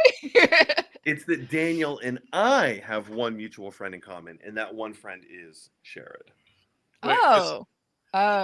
Am I cool with showing his face in case it's the right one? Let's not. Just no. Yeah, no, maybe not just yet. Text me. Okay. You text me mine, and I'll text you yours. Yeah. All right. Fair enough. Okay. Let's push send on the count of 3. Look, Daniel does not have Facebook, so Oh Oh, okay. Well, there you go. Fair enough. All right. My dad says perhaps Mormon dads. My dad had the same and Mormon. Your grandfather was Mormon? Yes.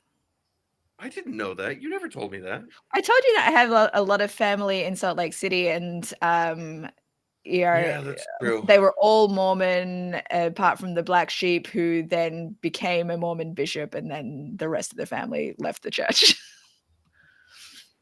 I must have forgotten that little factoid. So I think my dad was suggesting that no feelings kind of communication is a Mormon father sort of thing. So my dad, the vast majority of his life was Catholic. It wasn't until I was 9 years old that he converted to Mormonism. So religious fathers? Maybe just religious fathers. I don't know. Or just men back in the day in general just don't talk about their feelings. I mean, my dad was like one of those typical people, like, we don't talk about feelings, we don't acknowledge. Yeah.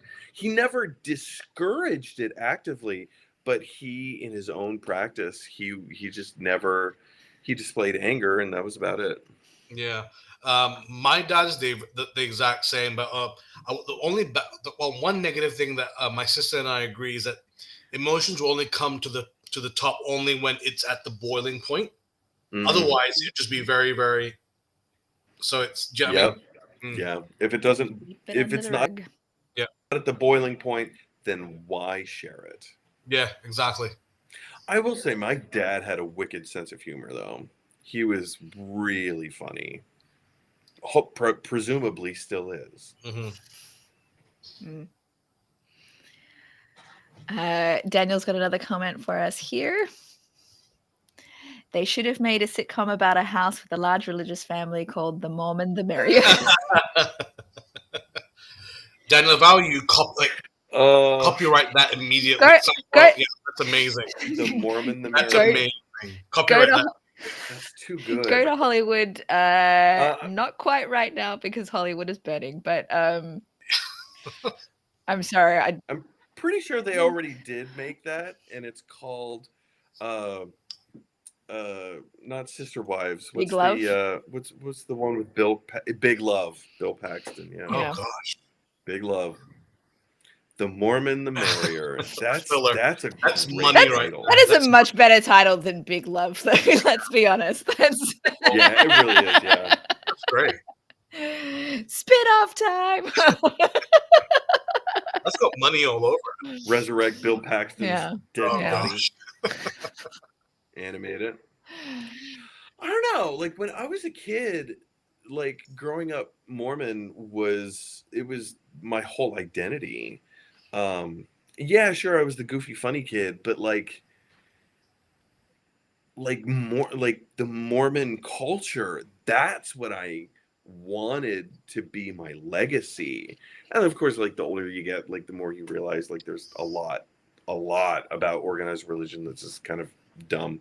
So, but at the time it meant everything to me, and because it wasn't in mainstream culture, and still in a lot of ways isn't in mainstream culture, but so much more now than it ever used to be, we were always viewed as like the weird one, the weird religion, like the weird version of Christianity. Oh, you don't use the Bible, use the Book of Mormon. We're like, yeah, we use the Bible too. Yeah, no, you don't. Anyway, tangent. But seeing our culture kind of being represented in like film and television meant everything to me. And so the first movie I'd ever seen that was about like using Mormonism as its central focal point, there was a Mormon filmmaker, I can't remember his name. He made this movie about missionaries called God's Army, and we all watched this movie and we're like, I'm so represented. Oh, it's such a shit film. But at the time were like, oh, thank the Lord for sending this filmmaker to make this piece of art that tells the story of our people, you know? And so now you look at that and fast forward like 30 years, and now we have the movie Heretic. Did you say that you I love saw it? Kim and I just watched it a few days ago. Let me finish this point first, and then we'll go right into Heretic. It is like after Book of Mormon the musical, like that was a huge turning point, and that's when I really kind of like had this idea of like everyone needs to be made fun of, everyone across the board, and not just religion. Everyone needs to be made fun of, because we need to strip ourselves of the things that we hold serious about ourselves. You can still take your religion seriously. If you still believe in that, and that's what's important to you, go for it. Be a good person. But also acknowledge that there's some crazy things about it. And you're allowed to believe those crazy things. And I support you and applaud believing those things that are seemingly bananas, because we all believe in things that are bananas. I believe that bananas are bananas. I know how bananas radical. I know. How dare you? But yeah, I don't know. My point is starting to spiral. Heretic. What did you think of the film? By the way, Dominica, have you seen it? I have not seen it yet. Oh, dude, you need to watch it. It's so good. Should we maybe, It's really good. rather than discussing it now, I was gonna wait until I've seen it, and then we can do a stream specifically about Heretic. And it's good because, for me, Heretic it's literally a film about discussion, which is fantastic. So All there right. you go. We will do that then. Let's save the discussion about Heretic for when I've seen it. And Daniel, you better watch this. Because then that can be a live stream podcast for my other podcast series that I have that's not my Lego series on this channel, which is people discussing media topics, which currently only has 2 episodes, which is Baby Reindeer for the first episode and 90s teen horror films for the next one. I did get a vote for it. Like, I put in my community page on YouTube, I would like put up a vote for anyone to like, what should we talk about next in that, and one person finally voted, and they voted for romantic comedies, so I will have to do a romantic comedies themed one. You've got mail. I would love to discuss that because because I watched You've Got Mail recently in October, because that was the film that I was reminded of and remembered as I was chatting on Lee's live streams and thinking I was like Tom Hanks. Interesting. But we can save that for that other themed live stream. Yeah, I don't know if You've Got Mail is the best romantic comedy ever made, but it's my favorite. It is a good one. Yeah. That's another good discussion in itself. Best romantic comedy ever. Let's do a live stream about romantic comedies at some point as well. We'll do that as well. And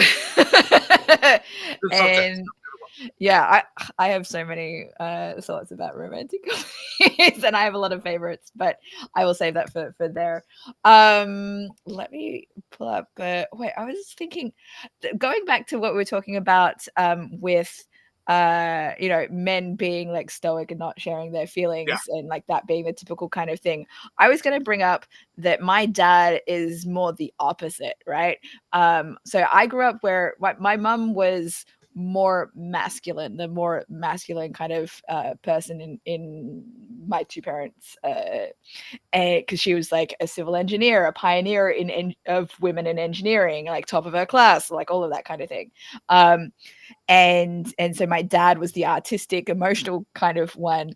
And one of the things that I hope he doesn't mind me talking about this, because he shared that with a private message with me, but he was, you know, Well, if he shared it as a private message, I'm sure he's fine let with me- it because let he me likes. just pause you there for a second to give pause and It's reevaluate. he likes having these kinds of discussions, so it's like an extension of the stuff that we've been talking about on the Okay. live stream. So Okay. I'm sure it's Okay. fine. So he was like, so we had different interpretations of the term woke.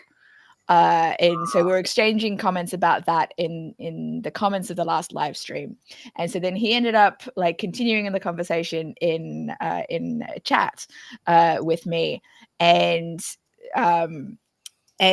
he's like, you know, has different kind of feelings about things, and like seeming like he's, you know, not really into like feminism kind of stuff now. And I was like, I don't understand that, because you supported my mum, who is clearly like this strong woman who's like doing all this feminist kind of stuff because she's like pursuing, you know, engineering in a male dominated field. Nobody else, no other women were doing that. Because like, how, I don't understand how you're kind of against this kind of thing now.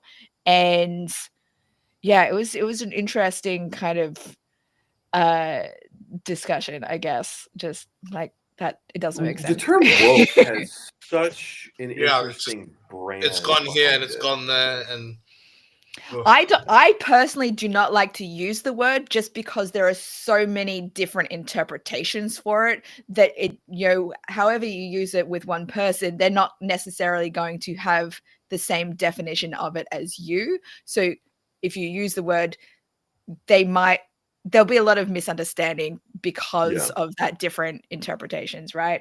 Well, I do I think that there are yeah. also certain generational I just had the word. There's like certain generational not stipulations, but stigmas attached to the word that, you know, Gen Z, Gen Alpha, to a certain extent, millennials have, like younger millennials, have a better grasp on the word, and it's not so weaponized for them. It's not so charged for them. But for, you know, the Gen X, the baby boomers, it's a dumb word. Can we all just agree that the term itself is dumb? It's a dumb word. Yeah. Woke. yeah. I've been awoken up to this greater state of being and understanding. It's a dumb word. It's a dumb term. So, and I think that there's a seriousness that some of the generations take with it that other generations don't. And they're like, really? You're using this asinine term to use to wave on your banners as a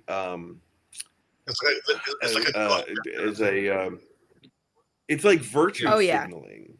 Yeah. If you're using the term woke, then you're virtue signaling, which in and of itself is so off-putting. It doesn't even matter who you're virtue signaling to. It's just But then off-putting. in claiming yourself as, it's one of those terms that I feel like ally, right? You can't call yourself an ally. You have to be called that by somebody else. So I feel like I'm sorry, Yeah. I'm an ally. I am an ally. Hashtag blessed. Excuse me. Ally. Excuse me.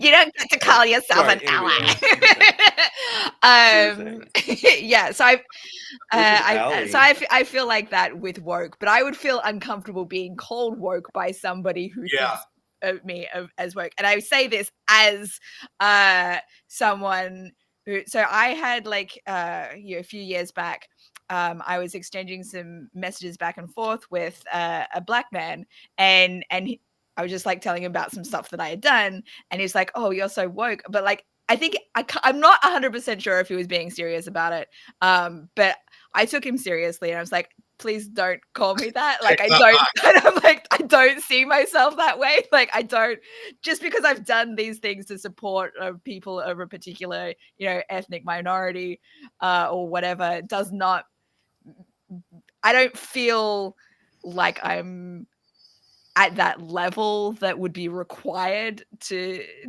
see somebody as woke. Like that's how I felt at the time. But I have different kind of interpretations of of the word now anyway. So I would feel uncomfortable being called that word. It's a tricky one. Because like I mean, obviously I think Hollywood it's adjusted itself too much to go into that. Like I mean, there's so much stuff going on, like with woke stuff. Like if you guys have seen, there was this Star Wars series called The Acolyte. I don't know whether you've heard of it. It was on Disney Plus. Oh, I've heard of it, but hang on. You were saying you watched an episode Ahsoka of it. Oh no, you were saying Ahsoka, yeah. But with this, it's called The Acolyte, and it is 100% DEI, which again, it starts off well and then it veers off, and now it's this other thing, being woke. And go on. What is DEI? Diversity, equity, and inclusion. Thank you. Yeah. Thank you. Thank you. And again, it's my beef with it is obviously I long for representation. And I think it's fantastic. But when it comes to a point where you're ticking things off onto a box, this needs to be here, this needs to be here, this needs to be here. I'm just like, what are you doing, bro? You know what I mean? So it's just one of those things where, if you watch The Acolyte, for example, it just doesn't make any sense. Where we're in a galaxy far, far away, right? And we're having all these current issues where you have a community of lesbian space witches who, by their own power of the cosmic, can create a living child. And then you have other things. I'm just like, what is going on here? Like it just doesn't make sense where you have a whole bunch of Sith warriors who are black or Asian, but the fact is that you have this one Jedi who's a cis white male, and he's actually the evil one pulling the strings. And I'm like, what is going on here? Like, the fact is, like, it just doesn't make sense where their identity is literally linked to who they were born as. Mm-hmm. Do you know what I mean? It's like, okay, you can't have a cis white male who's a good Jedi. No. Now you have Luke Skywalker who literally throws everything away and he doesn't care about this. And you're like, what are you doing? It just doesn't make sense. And I understand that we write what we know. That's something that writers are taught at as a young age. But for example, I've never been to space. I'm not a Jedi. Hang on. What? This is news to us. You haven't been to space?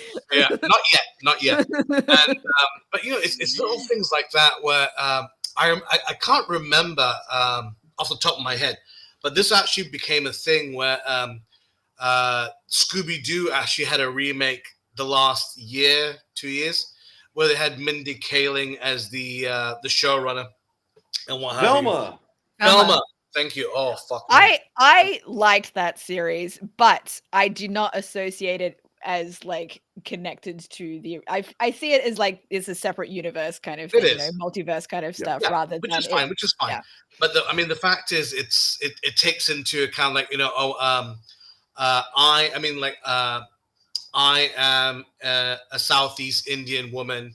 I don't see myself represented, so I'll make Velma Southeast Indian, which is fine in itself, which is totally fine, and what have you. But the thing is, that it became the Mindy Kaling show, and it bastardized the Scooby-Doo mythos, the lore, and it made Fred Jones, the leader, it just turned him to this awful person. But ironically, in doing so, they made him the best character on the show. Yeah, I mean, like, I don't know if you've seen the show, Mike, but like, he's like this I've woman seen the first season.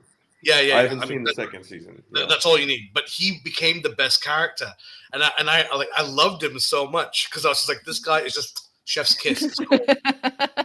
And with Velma's character and the Shaggy, or what have you, and you're like, these people are awful. Like, I mean, I understand that you're trying to go for this thing, but it just doesn't work anymore. There's this YouTuber that I follow quite religiously. His name is John Campea, and he's he doesn't claim. Oh, you watch John Campea? Yeah. Campea's great. Oh yeah. Bring on the filthy, right? So John Campea's whole thing is it doesn't matter what gender or what race or what sexuality a character gets changed into. Like if they're historically the examples that he uses all the time is like Superman, right? We've seen multiple iterations of Superman, multiple actors have played Superman, multiple actors will continue to play Superman. Superman's race is not relevant to who the character of Superman is, because, spoiler alert, he's an alien from outer space. Yeah, he's Kryptonian. His gender does have something to do with his Superman. identity. Yeah. Well, not just Superman. But, there's his gender, who he is.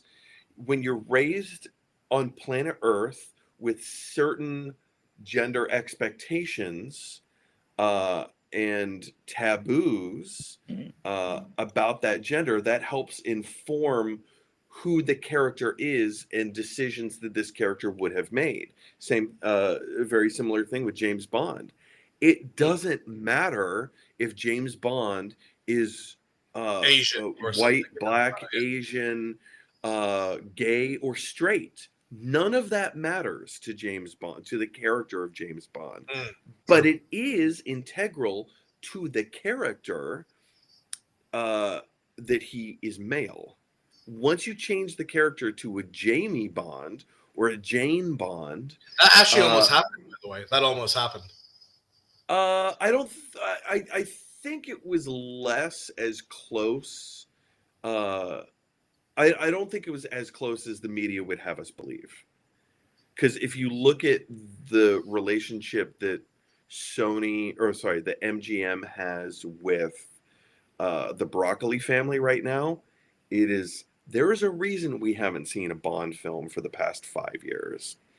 And it's not good.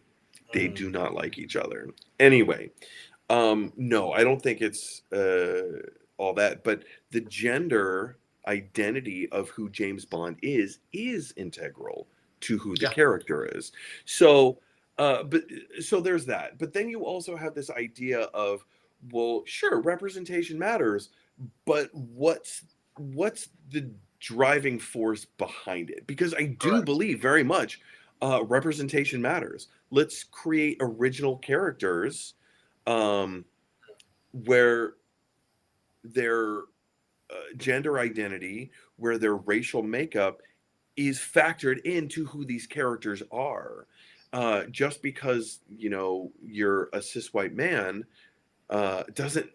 cis straight white man, doesn't mean that you are automatically the bad guy or automatically the hero, right? It goes both ways.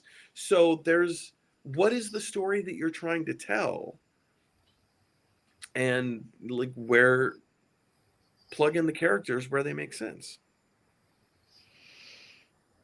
Or you can just write characters that are gender and race neutral and sexuality neutral, and then put an open casting call out and see what comes up. Because isn't that what happened with who was it? Like the character Ridley in Alien? Wasn't that meant to be a? It was meant to be a man. Ripley. Yeah, it was meant to be a man. So that can happen too. Yeah, of course.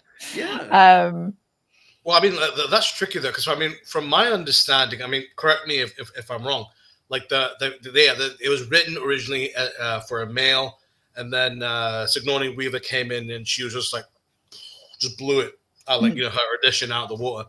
So I mean, I think that's fantastic. But I mean, obviously, let's say with when you're writing a role as a writer, you don't think, okay, this is going to be a woman, a man, white, black, straight, gay, whatever. This is just who this person is. It really depends. I'm going to pull up some of the comments. My dad is saying we're getting into the Snow White debate. I don't want to discuss Snow White. What's the Snow White debate? My dad shared a video with me to kind of try and get me up to speed about what was going on with that. It's like I tried to watch. Like I don't care. Like I honestly I don't care. I don't care about it. Can you just give me the highlights? Like, okay, so I'll give you the cliff notes. Okay, so Snow White's getting another live action remake, and a couple of things. Things aren't exactly going quite to plan. For example, a lot of people are upset that there were no live action little people. They were going to get some animated little people. This is Sharad. This is different from what my dad is bringing up about this. So apparently there's I think 2 different Snow White films being made, and one of them is a result, like, or in response to the other one, which they thought was too woke. So they're making one that is back to the traditional roots. The second one is starring, I believe, this news influencer called Brett Cooper, which is doing the more traditional, old school thing. But yeah, I mean, it's the reason. The reason why Disney, this remake's going under such issues is, number one, they've had to reshoot multiple times. The test audiences it's not going well. The lead actress is a nightmare. She's an absolute PR nightmare, where she's just like, she doesn't come across as very likable, and she doesn't get along well with the co-stars and what have you. And yeah, I mean, and the fact is, you have what's his name, Tyrion Lannister, the actor. I'm forgetting his name now. It's so embarrassing. Peter Dinklage. Peter Dinklage, thank you. Peter Dinklage, fantastic actor. And I remember, he was asked on a live show, what are your thoughts on this remake? And he flat out said, I think it's very archaic and stupid that only dwarf actors get to be cast in dwarf roles. But at the same time, it's like the Snow White and the Seven Dwarfs is like the mecca. It's like the gold mine for the dwarf community. And if you're doing a live action and you're using CGI, it's like you're rooting 7 amazing roles from this community that doesn't get any representation at all, which you can understand. Yeah. Yeah. So it's tricky, but then at the same time, you also hear stuff like, well, it's, as an actor, it's your job to act. Like, for example, if you're doing a movie about serial killers, maybe you don't cast a serial killer. No, true. Right. I get the point. Which, let's be honest, that actually sounds like a pretty cool premise for that's a hell of a shoot. But how many cast members survive at the end of the shoot? As long as there's one to sign off, you're fine. But it's the point of actors is to act. The point of writers, from my perspective as a writer, you write what you know, yes, but I've never, like, if I was hired to do Star Wars, I'm not going to say, well, I have no experience as a space wizard, so I can't contribute. That doesn't make any sense. But, so how I interpret that, right, what you know, is you can be writing set in some far-fetched place, but the human part of the human element of the relationships, that is where you're contributing what you know. Exactly. So, yeah. Just like an improv scene. That's how I've done it. Like, I wrote a novel about a time traveling pirate, and it you see, Sharad, she has been to space. You haven't. I based the main character somewhat on myself, I guess. And like I play acted as this character. Cool, man. I went to Washington DC and walked around Washington DC dressed as this character, and they and then a lot of that stuff, like that experience, ended up in my novel. That's how you write what you know. But like I was playing, like role playing as this character, with you know, my ex at the well, my boyfriend at the time, he was like I wrote a couple of his characters in the book as well, and so he role played as one of his characters, and we so those ended up in the book. Sounds like one of those dodgy videos you see on the internet from time to time. Do you know what I mean? So. No, maybe I don't know. Anyway, so yeah, so obviously I don't have any experience with time travel. There's mermaid mythology that I created some of my own mermaid lore with the story because I wanted to like change things up. And I Where can we read this, by the way? You can buy it on Amazon. The ebook is available on Amazon and Apple, I think as well. But I mean, Amazon is the easy way. You can order it as a paperback or an ebook on Amazon. You will not find it under Dominica May since I published it when I was married, so it's under my married name. It's under Dominica Malcolm. But if you go to my website, dominicacreates.com, you'll find information about it under there, under the writing heading, and then Adrift is the title of the novel, Adrift. Adrift, very good. Yes. If you're interested, if you're so curious in that sort of thing. So clearly I have a history It's of the dressing 21st up. century, and Jacqueline Rousseau is not where she should be. 1661 disappeared before her eyes, and there's no way home. That matters not to Jacqueline. She lost her lover and everything else that meant to her in the West Indies. In an adventure that crosses time and the Atlantic, a murderous pirate must find a place for herself in this new world. Can she escape her past, or will it catch up with her? Dun dun dun. There you go.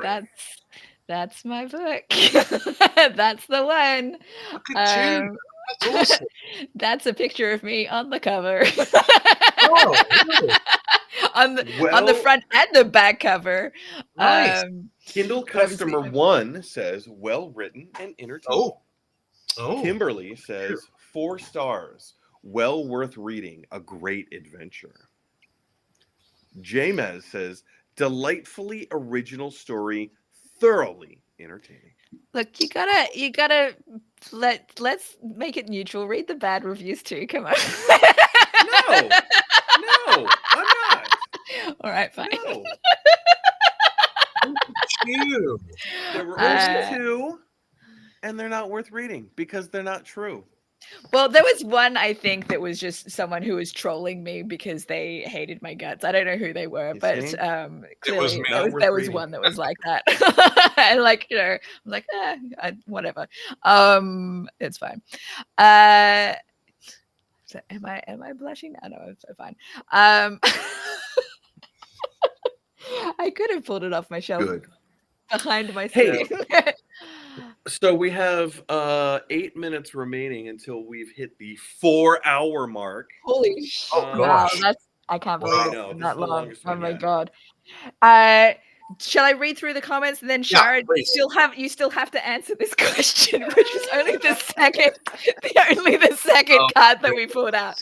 But let me pull up the chat comments first. Hopefully they'll just be comments and we don't actually comment on them. What did I miss? Okay. All right. Okay. Daniel thought it was odd that I was imagining myself as Tom Hanks instead of Meg Ryan. But reason being, in that story, Tom Hanks was the one who knew Meg Ryan's identity and she did not know his. Right. And that was the situation where I was commenting on my ex's live stream and he didn't know it was me. So that's why I identified with Tom Hanks. Right. Daniel also said, one time some Mormons came to my door asking me if they could talk to me about Jesus Christ. I said, let me ask my roommate. First. They That's a didn't come good back. one. That's a good one. That's good. That's good. I Actually, love it. I remember this. Like, a friend of mine at university told me this. I'll never forget it. He said that when I don't think they were Mormons per se, but they were, churchgoers. They came around, and he just didn't give a fuck. He saw them coming from his bedroom window, so he already knew what was going to do. He just literally just answered the door, just in his boxer shorts. He had a cigarette and a beer. And they were like, "Let me talk to you about this," and he's like, "Come on in if you want to." And they're like, "No, we're good." As a Mormon missionary in Ireland, so I served my Mormon mission in Ireland. So going around knocking from door to door, it's called tracting. So we were tracting this one neighborhood, whatever. True story. I had a guy answer the door, and half of his body was behind the door because he was getting a blowjob at that moment. Oh my God, why would he answer? And we're like, Wow. Can we talk to you about? We'll come back. That guy sounds like the kind of guy that my ex-husband is. Isn't amazing? If he was like, "I've got you guys here. Let me hear a spiel." I don't think they were having an orgy, but I think they were hopeful that one would emerge. So, wow. Yeah. That's an incredible story. I mean, being a Mormon missionary, you encounter some very interesting things. Yeah. Once we were tracting, this is the first area that I was in, and I still was like, I wasn't good with the door pitch. So I didn't really know like how to handle myself.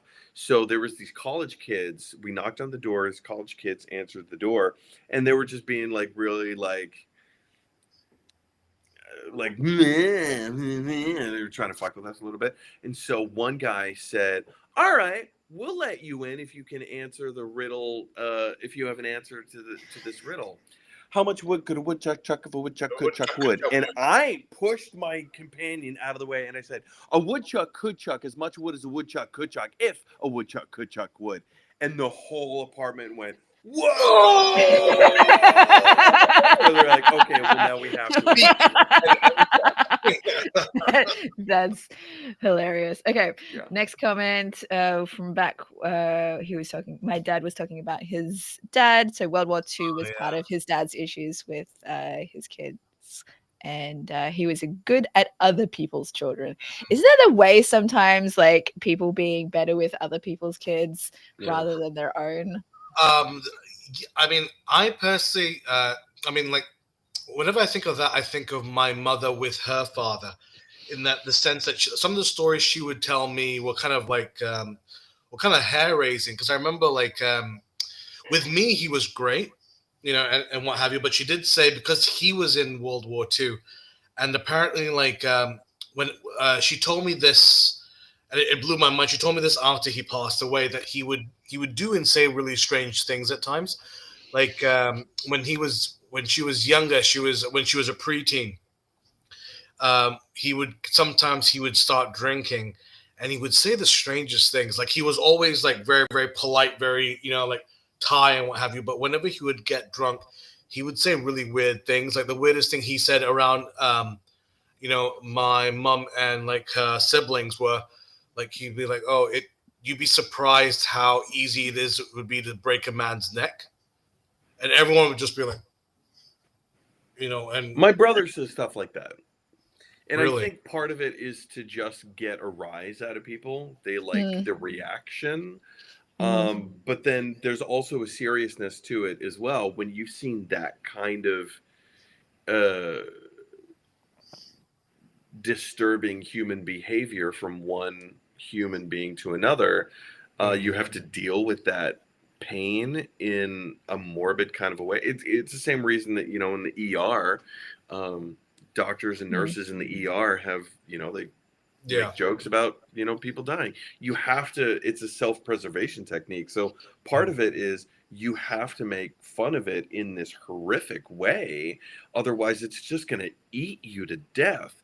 The other side of it is that subconsciously you understand that people are going to have a viscerally negative reaction to what you say.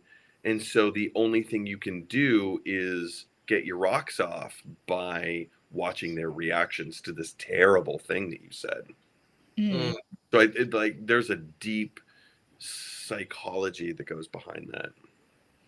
It is really strange. Like a more recent one was when I was in America, when I was in Savannah.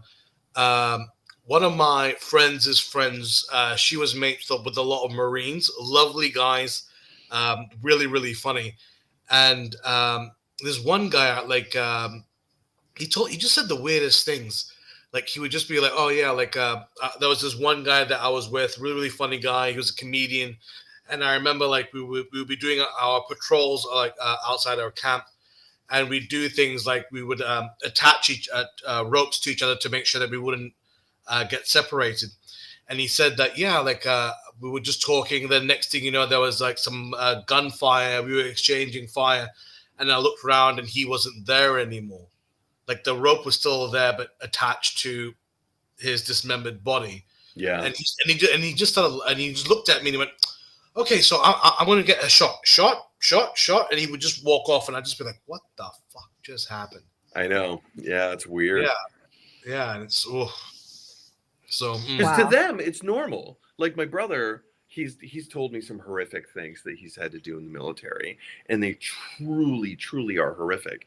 So for them, they have to treat it as matter of fact, because there's a part of their for lack of a better term, yeah, thank you. There's a part of their psyche that understands that, or rather that is telling them you are a monster. You allowed this to happen or you did this. And so they believe themselves, at least on a certain level, to be a monster, and they can't live with themselves for that. So you have to treat it as, or they have to treat it as something just very matter of fact, just plain and basic. And a lot of times when those stories come out, it comes out as this disturbing blank look of, just to use the example that was already given, you'd be surprised at how easy it is to snap a man's neck. Anyway, potatoes, anyone? Yeah. It's just for them, they don't see that contrast in this very serious, you have no idea. Pass the potatoes. Like those are two very different states of being, but to them it's all the same. Like there's no differentiation, and it's very disturbing for the rest of us. Yeah, crazy. Do you want me to keep pulling up comments? I know we're at the 4 hour mark. I'm good to keep going, like not for another hour, but yeah, I'm good to go for a little bit. Okay, I just wanted to check in because you were the one who were commenting on the 4 hours before. I mean, it's midnight here for me as well. It is 3 o'clock in the morning for me right now.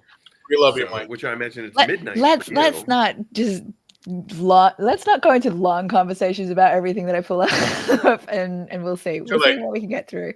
That's why I'm commenting now. So for my dad, woke is already being awake, leaving people judgmental. So he's saying like his interpretation of the word woke means that you must already be awake so you can be judgmental towards others rather than being open to learning more. And whereas I think woke is like you're awake to the idea that there is more that you don't know, so you're open to learning. So it's kind of like that's where our different kinds of things. But his main issue is the cancelling of others. Yes, right. Yes, right. And I think there are people on both sides of the aisle that feel that way. All right, a comment from Daniel from a while back. Lesbian space witches. I hope their sex toys look like lightsabers. I have But let's hope they're not lightsabers. Yeah, Otherwise, that's very painful. The gynecologist's office is called Pap Smears by Palpatine. Hi. Oh, someone please give this boy a medal. That's amazing. Palpa smears. Oh, Speaking of weird things shaped like what lightsabers, I do not have a dildo that's like a lightsaber, but yet. it's Not yet. but I do have Go I do have some sets of chopsticks that are lightsabers, so you No can way. make them light up and eat with lightsaber chopsticks. That's so cool. I've seen those. Does it make the Very fun. I think I'd probably bought them for like as a gift for my ex-husband, but he didn't take them, so they're mine now. My dad was commenting on the when Sharad, you said that you've never been to space. So this was in response to that. Define space: inner, outer, dimensional, Dr. Quantum. Ooh. Outer. Outer space. Then again, there is the Spider-Verse and the multi-dimensional multiverse. Yeah, the multiverse. Multiverse is very, very cool. I feel like I've been to. I feel like there've been times where it's like, this is not how the world should have gone. Did we cross universes? There've definitely been times. And a fly went on this, and then this different timeline happened. Yeah. It's when Abed. Yeah, exactly. Yeah. That's when it all. We're living in the darkest. You guys timeline. might have to comment on this one for me. Well, at least if it were Jeffrey Dahmer starring as himself, they could consolidate the casting and catering budget into one. That would make sense. He'd just be eating cost. Maybe it's. Yeah. Yeah. Okay. Yeah. Do you get that? No, Dominica? that's why I asked you to. So Jeffrey Dahmer was one of the most notorious serial killers in the history of the United States. He was caught in the 70s, I believe. Yeah, I think it was the 70s. He was very prolific. He would invite other men over to his apartment under the guise of having sexual or relations. just like having And Is then- this what like Silence of the Lambs is based off of or something? Sort of. Well, I mean, like maybe. Yeah. And then he would chloroform them, and then kill them, and then chop their bodies up, and then eat the meat from their bodies. That's what he was most well known for. Wow. Most well known for it. He also enjoyed playing the violin. So I don't know whether it was that. Wow. He was. What an art collector that man was. Yeah. Okay. Then my aunt once told me a joke. What does Jeffrey Dahmer say every single time he opens the refrigerator? My baloney has a first name. Yay. You'd have to be familiar with Oscar Mayer. That's so dark. In the 80s. All right. Dad is commenting on. So deeper still is why call the first live action Snow White at all when changing the original archetypes? So that's Concur. All right, and from Daniel, Mormon missionary, Jesus has risen. Guy who answered the door, and so have I. I think that was in response to the BJ guy. Yeah, Behind the door. I'm already there. Very All right, my dad was commenting on so PTSD is a factor for his dad stuff. And my dad's issue related to Kanaka's. Is that a thing? I don't know what that is. Sure. Attack. Is that a World War II thing? Kanaka's and losing people losing people close to him. Hold on, how do you spell it? Kanakas. It's like bananas, but with a K, with some K's in there.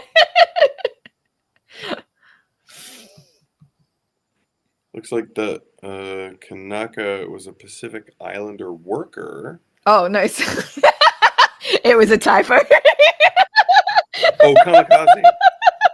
I'm like I'm trying to familiar scroll with it. down and I didn't see that yet. I was like, oh, it was yes. There you go. it Kamikaze was attack. it Okay, was a typo. What a How do you spell kamikaze?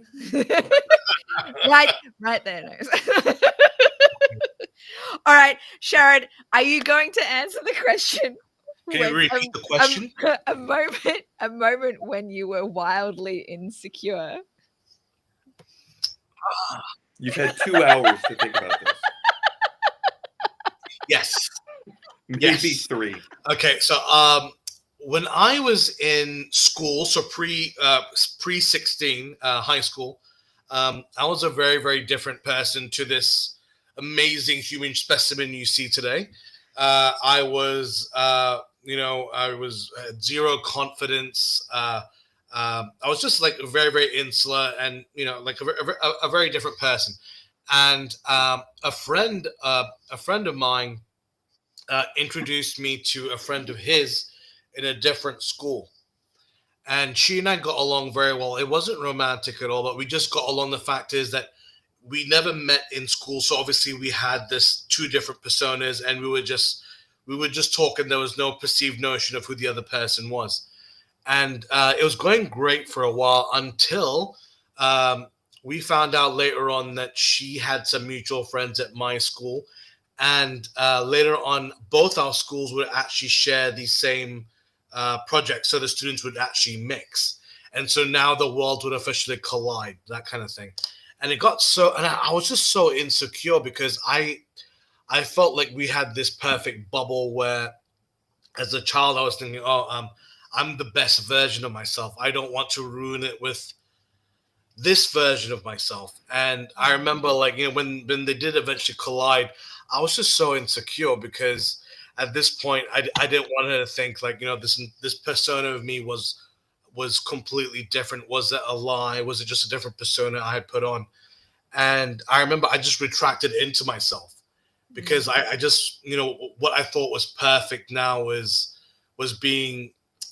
kind of being, how do I put this? Was kind of being exposed in the world, and all these different factors now, which were out of my control, were going to change the narrative. And like, I didn't want her to think, oh, this guy who I thought X was now someone else. And even before she even said anything, I just kind of went insular to myself, and I was just like, I'd rather not. And I ruined like a really, really good friendship, and I still regret to this day. Wow. Hmm. Yeah, I can understand some of that. I feel like it's making me think about the times that I traveled on my own and I had the freedom to kind of be someone else, and be a little bit more outgoing because it didn't matter. Like, I don't know anyone here, so they're not going to judge me, so I can do whatever I want, kind of thing. So, the first time I traveled to Europe on my own, I was getting into all kinds of mischief because I'm like, also because I was in the lead up to me losing my virginity to somebody in Canada. So I was like, I gotta have some other experience before. Like, he was encouraging me to have these other experiences before I got to him. So I was like, I guess I'll just make out with random people that I see in Venice. Like, what? Give a French guy a blowjob in the shower of the what hostel that I was staying in at the time. I was like, what the like that's not who I am. But this is But I had Nor a safe thing. Yeah. no, it was not. But it was a weird time for me. Really, When I was younger, I had a lot of Yeah, those. like- no, like, sorry, Mm. like, I just think it, like the thing that kind of got to me was like, I remember when our schools mixed and groups mixed, like, it just got to the point where, like they were like, because I was interested in learning the bass guitar, for example. Like both, like, her mutual friends would come up to me and go, "Oh, I didn't know you were telling so and so you're in a band." I'm like, I'm not in it. You know what I mean? And it got to that Yeah. kind of thing. Oh, like, So they interpreted things in a particular yeah. way. yeah, and like, for example, like, oh, like, I didn't know you were so confident in doing this. I'm like, what are you talking about? and all of that made me go insular. And then later on, obviously, I like it. Just things just got out of hand, and I just thought, what is going on? And I literally just went into myself where I thought, I don't want any of this anymore, and I just shut myself down. Do you feel like it was like that gossip behind your back that impacted things as well? Yes and no. I mean, to be fair, like I don't want to say like I was the perfect victim in all this, because obviously, you want to put the best version of yourself, and obviously through Chinese whispers where you say it to one person, they say it to another person, they say it to another person, and it just got In America, we call that Yeah. There's a in maybe in Malaysia, it's not so controversial to use that term because there are is a higher population of Chinese people in Malaysia. I don't know. Yeah. Cultures colliding, much like right. high schools coming so just to together. use your analogy, we were like the idea of telephone, and it just got made this Frankenstein's monster of something where it's just so childish and so immature. You're just thinking, who that? I mean, obviously, as an adult now, you're looking back at it and you're going, that shouldn't be a problem. But for me, that was my world outside of my home, and I just remember like just the idea of this kind of morphing into this creature where I was like, what is going on? Even my teachers would hear about stuff like this, and and because we were going on trips, and I just remember just thinking, all right, I'm just going to step back, cut this off, and just leave it as is. And it was horrible. But the good thing was it taught me a lot about myself. So yeah, I think so. The reason I asked about the gossip aspect is because I feel like. And we had a question before. It's like, would you rather be gossiped out or but never talked about before, right? And we're all like, oh yeah, gossip, right? But like back in those days, it can be hard to be on the know that people are gossiping about you behind your back, and it's not something I was always actually okay with. So it's reminding me of, when I was in the Malaysian stand-up comedy scene, I was one of very, very few women doing stand-up comedy. Very few. Yeah. And Sharad, I don't know did you ever meet Augustine from Ghana? Yeah. So he and I were really close friends. Like he was one of the comedians that I would just hang out with one-on-one, like outside of comedy events. And but he would also hang out with the other comedians at things that I did not attend. And he would tell me about how the guys would talk about and assume that he and I were sleeping together. That never happened. But there was a lot of this kind of talk behind my back, and I'm just like, it made me feel really insecure because there were comedians that I had crushes on. It was not Augustine. I was not attracted to him in that way, but it made me feel like I couldn't even pursue any of my interest in any of them. It was one of the reasons that I held back from pursuing Lee when I was interested in him, because I didn't want to be subject to that kind of gossip. And yet when we were together, nobody knew about it. Nobody could tell. We hit it very well. But even though I was like, I tried to be like, who cares if they talk about us? Let's be out in the open. I wanted to be out in the open about it, because I think in part because I didn't want people to be like gossiping and trying to figure out if something was going on. Like, let's be out in the open so we don't have to worry about that gossip and people talking about us behind our back. I have actually learned since then from a friend that apparently a couple of people were speculating that Lee and I might have had a thing going on. But at the time, it didn't seem like anyone had any clue. They didn't approach us about it in any case. Yeah. So that's why I was asking about the it's interesting aspect, because it did hold me back from feeling like I could be like, I didn't want people, speculating about my sex life, or the fact that the idea that I might be just there because I wanted to hook up with somebody, because I was doing stand-up comedy longer than majority of the people that were in that scene. I started doing stand-up comedy when I was 16. Like, just because I've had a history of dating comedians does not mean that I was doing it for that reason. My history is because those are my people. Like, those are the people that I'm meeting, right? I'm attracted to funny people, and if we get along, that's just what happens. But yeah, it's so hard for women in the scene to and a lot of women get pushed out of comedy because of that sort of thing. Like, you really have to be strong enough to kind of bear it.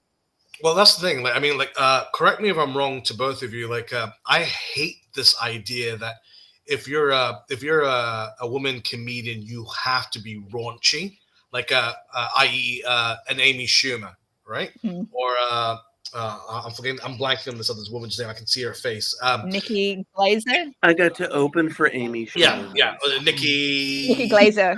Glazer. Glazer. Yeah. Nikki Glazer. I'm not knocking them for it. Fair play. They've done fantastically for themselves. Fantastic. But I hate the notion that of a woman going up on stage and she goes vagina, and everyone's like, oh. It's that kind of thing. So it's a tricky kind of disconnect. I think that is what rocks the boat a little bit, and that's the squeaky wheel that gets the oil. Explain. Oh, or rather, that's the squeaky wheel that gets the attention. I think that there are so many other female comedians in the biz, be it stand-up, improv, sketch writers, staff writers, all sorts of areas of comedy, performers, sketch comedians, who don't engage that way, but they don't get the same attention. It's the same argument that I have about whenever someone says, why don't they make original movies anymore? Nowadays, it's only ever remakes or sequels. And I'm like, have you scrolled through like anything ever? Have you been to your local theater and see what's actually playing and not just seen the ads of The reason you're not seeing posters for it is, guess what? Heretic has a cast of 3, and only one of them has a name that you've ever heard of before. And he hasn't done cost less than $8 million to make that movie, and they don't need to do a lot of advertising to make their profit back. Now, Aquaman, The Lost Kingdom, completely different. Well, yeah, it was a shit movie, but let's use the Avengers, right? The Avengers cost Avengers Endgame cost over $350 million just to make. Not the most expensive film in history, but one of them. So, like, I think that's the whole reason is for a lot of this is that you're hearing, and I would put Sarah Silverman in the same category, and I fucking she's great. Sarah Silverman.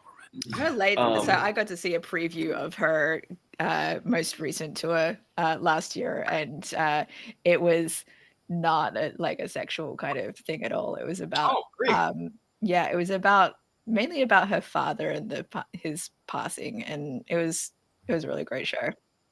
Sarah Silverman? Sarah Silverman, yeah. Was it? But yeah, I mean, I don't know if your experience, Dominica, is any different.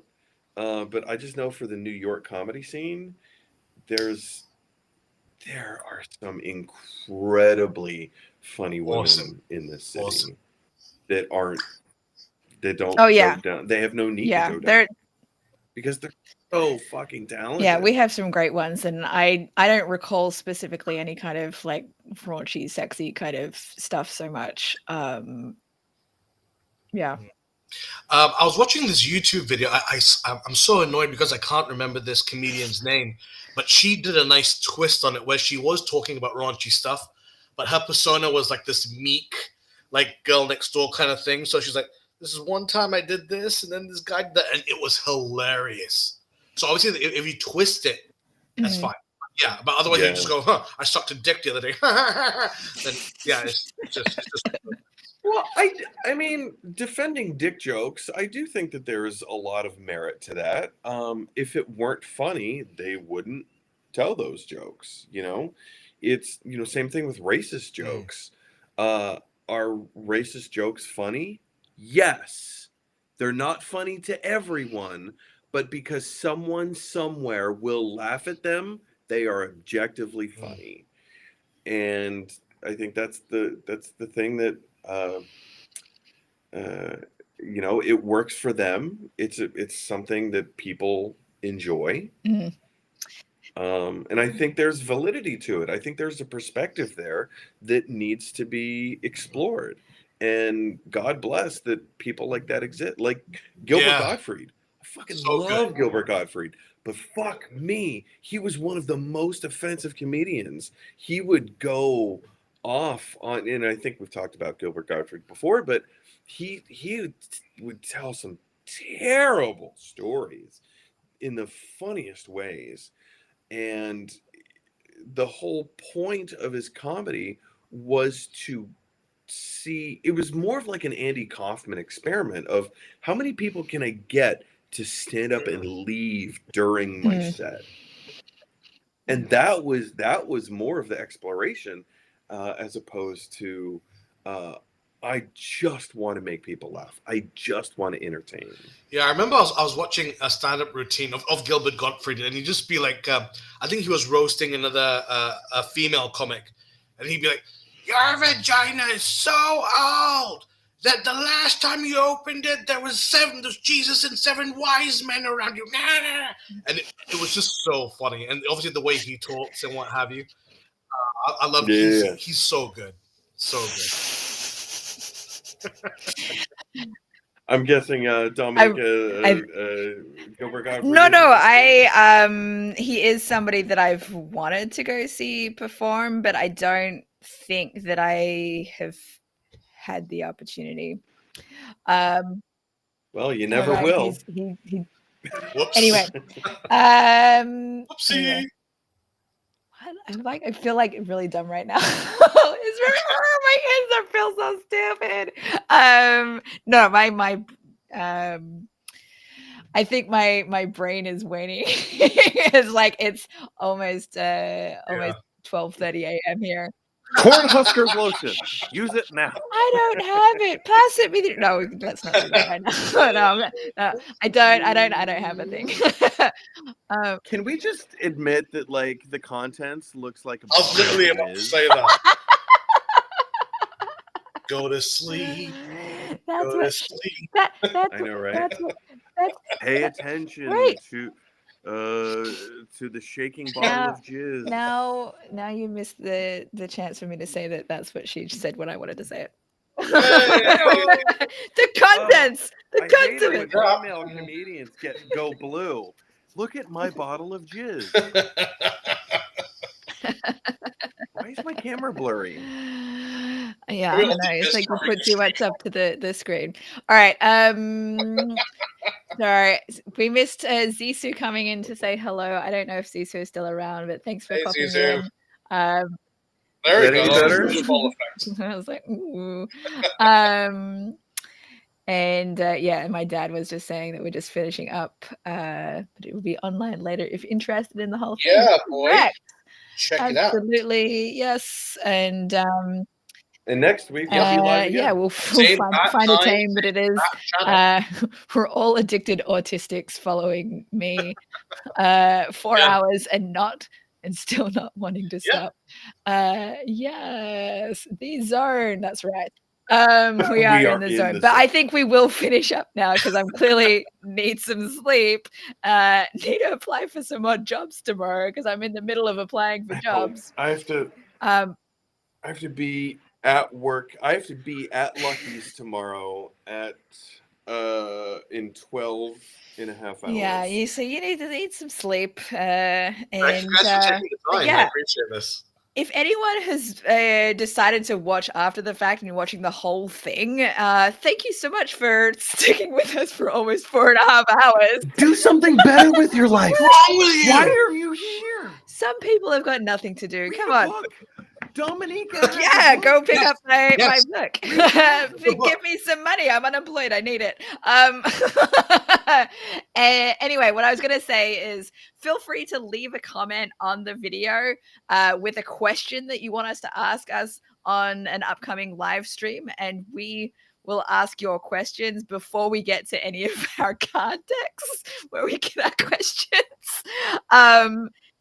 Did we We Only only two got through today? 2 because we started with chat. In I think 4 we started hours. like when we started the stream, we just started talking. We didn't Just ask our chatting. first question until like an hour and 11 minutes into the stream or something like that. True. So it happens. Like as long as we're having the conversations that we talking, want to yeah. have, right? That's what matters. Aw, snap. Where did you get that? It was a gift. Oh, Somebody you gave have it the to me. best It's a friends. mug. I put all my pencils. Oh, that's awesome. Scissors. So yeah, leave us some questions that you want us to ask in an upcoming stream. Check Mushrooms. Check- Oh, Aw. Check my channel, Dominica Creates, tomorrow. I'm sure I'll have an announcement or an upcoming stream of whenever the next one is. Hopefully, we'll see. And yeah, subscribe, like the video, do all the things that you're supposed to do. Tell your Cool. friends. Yeah, and thank you for tuning in. I don't have anything new to bring up. I just have I still need to get back to my Lego X-Men stream. That's what I have a Sentinel there with. That's what I've got. I'll get back Check to this it. up. I painted this a while back. Check this out. There we go. Ah, look at that. Oh, Oh my god, you've got the this is fine. That's awesome. I Oh, do. I love Dumpster, that. Well, this is Kim. dumpster This is That's my awesome. fire. I want that Yeah. one so badly. Yeah, Amazing. that's a good one. All right, thank you for tuning in, and until next time, enjoy your week. Bye. Good. Bye bye.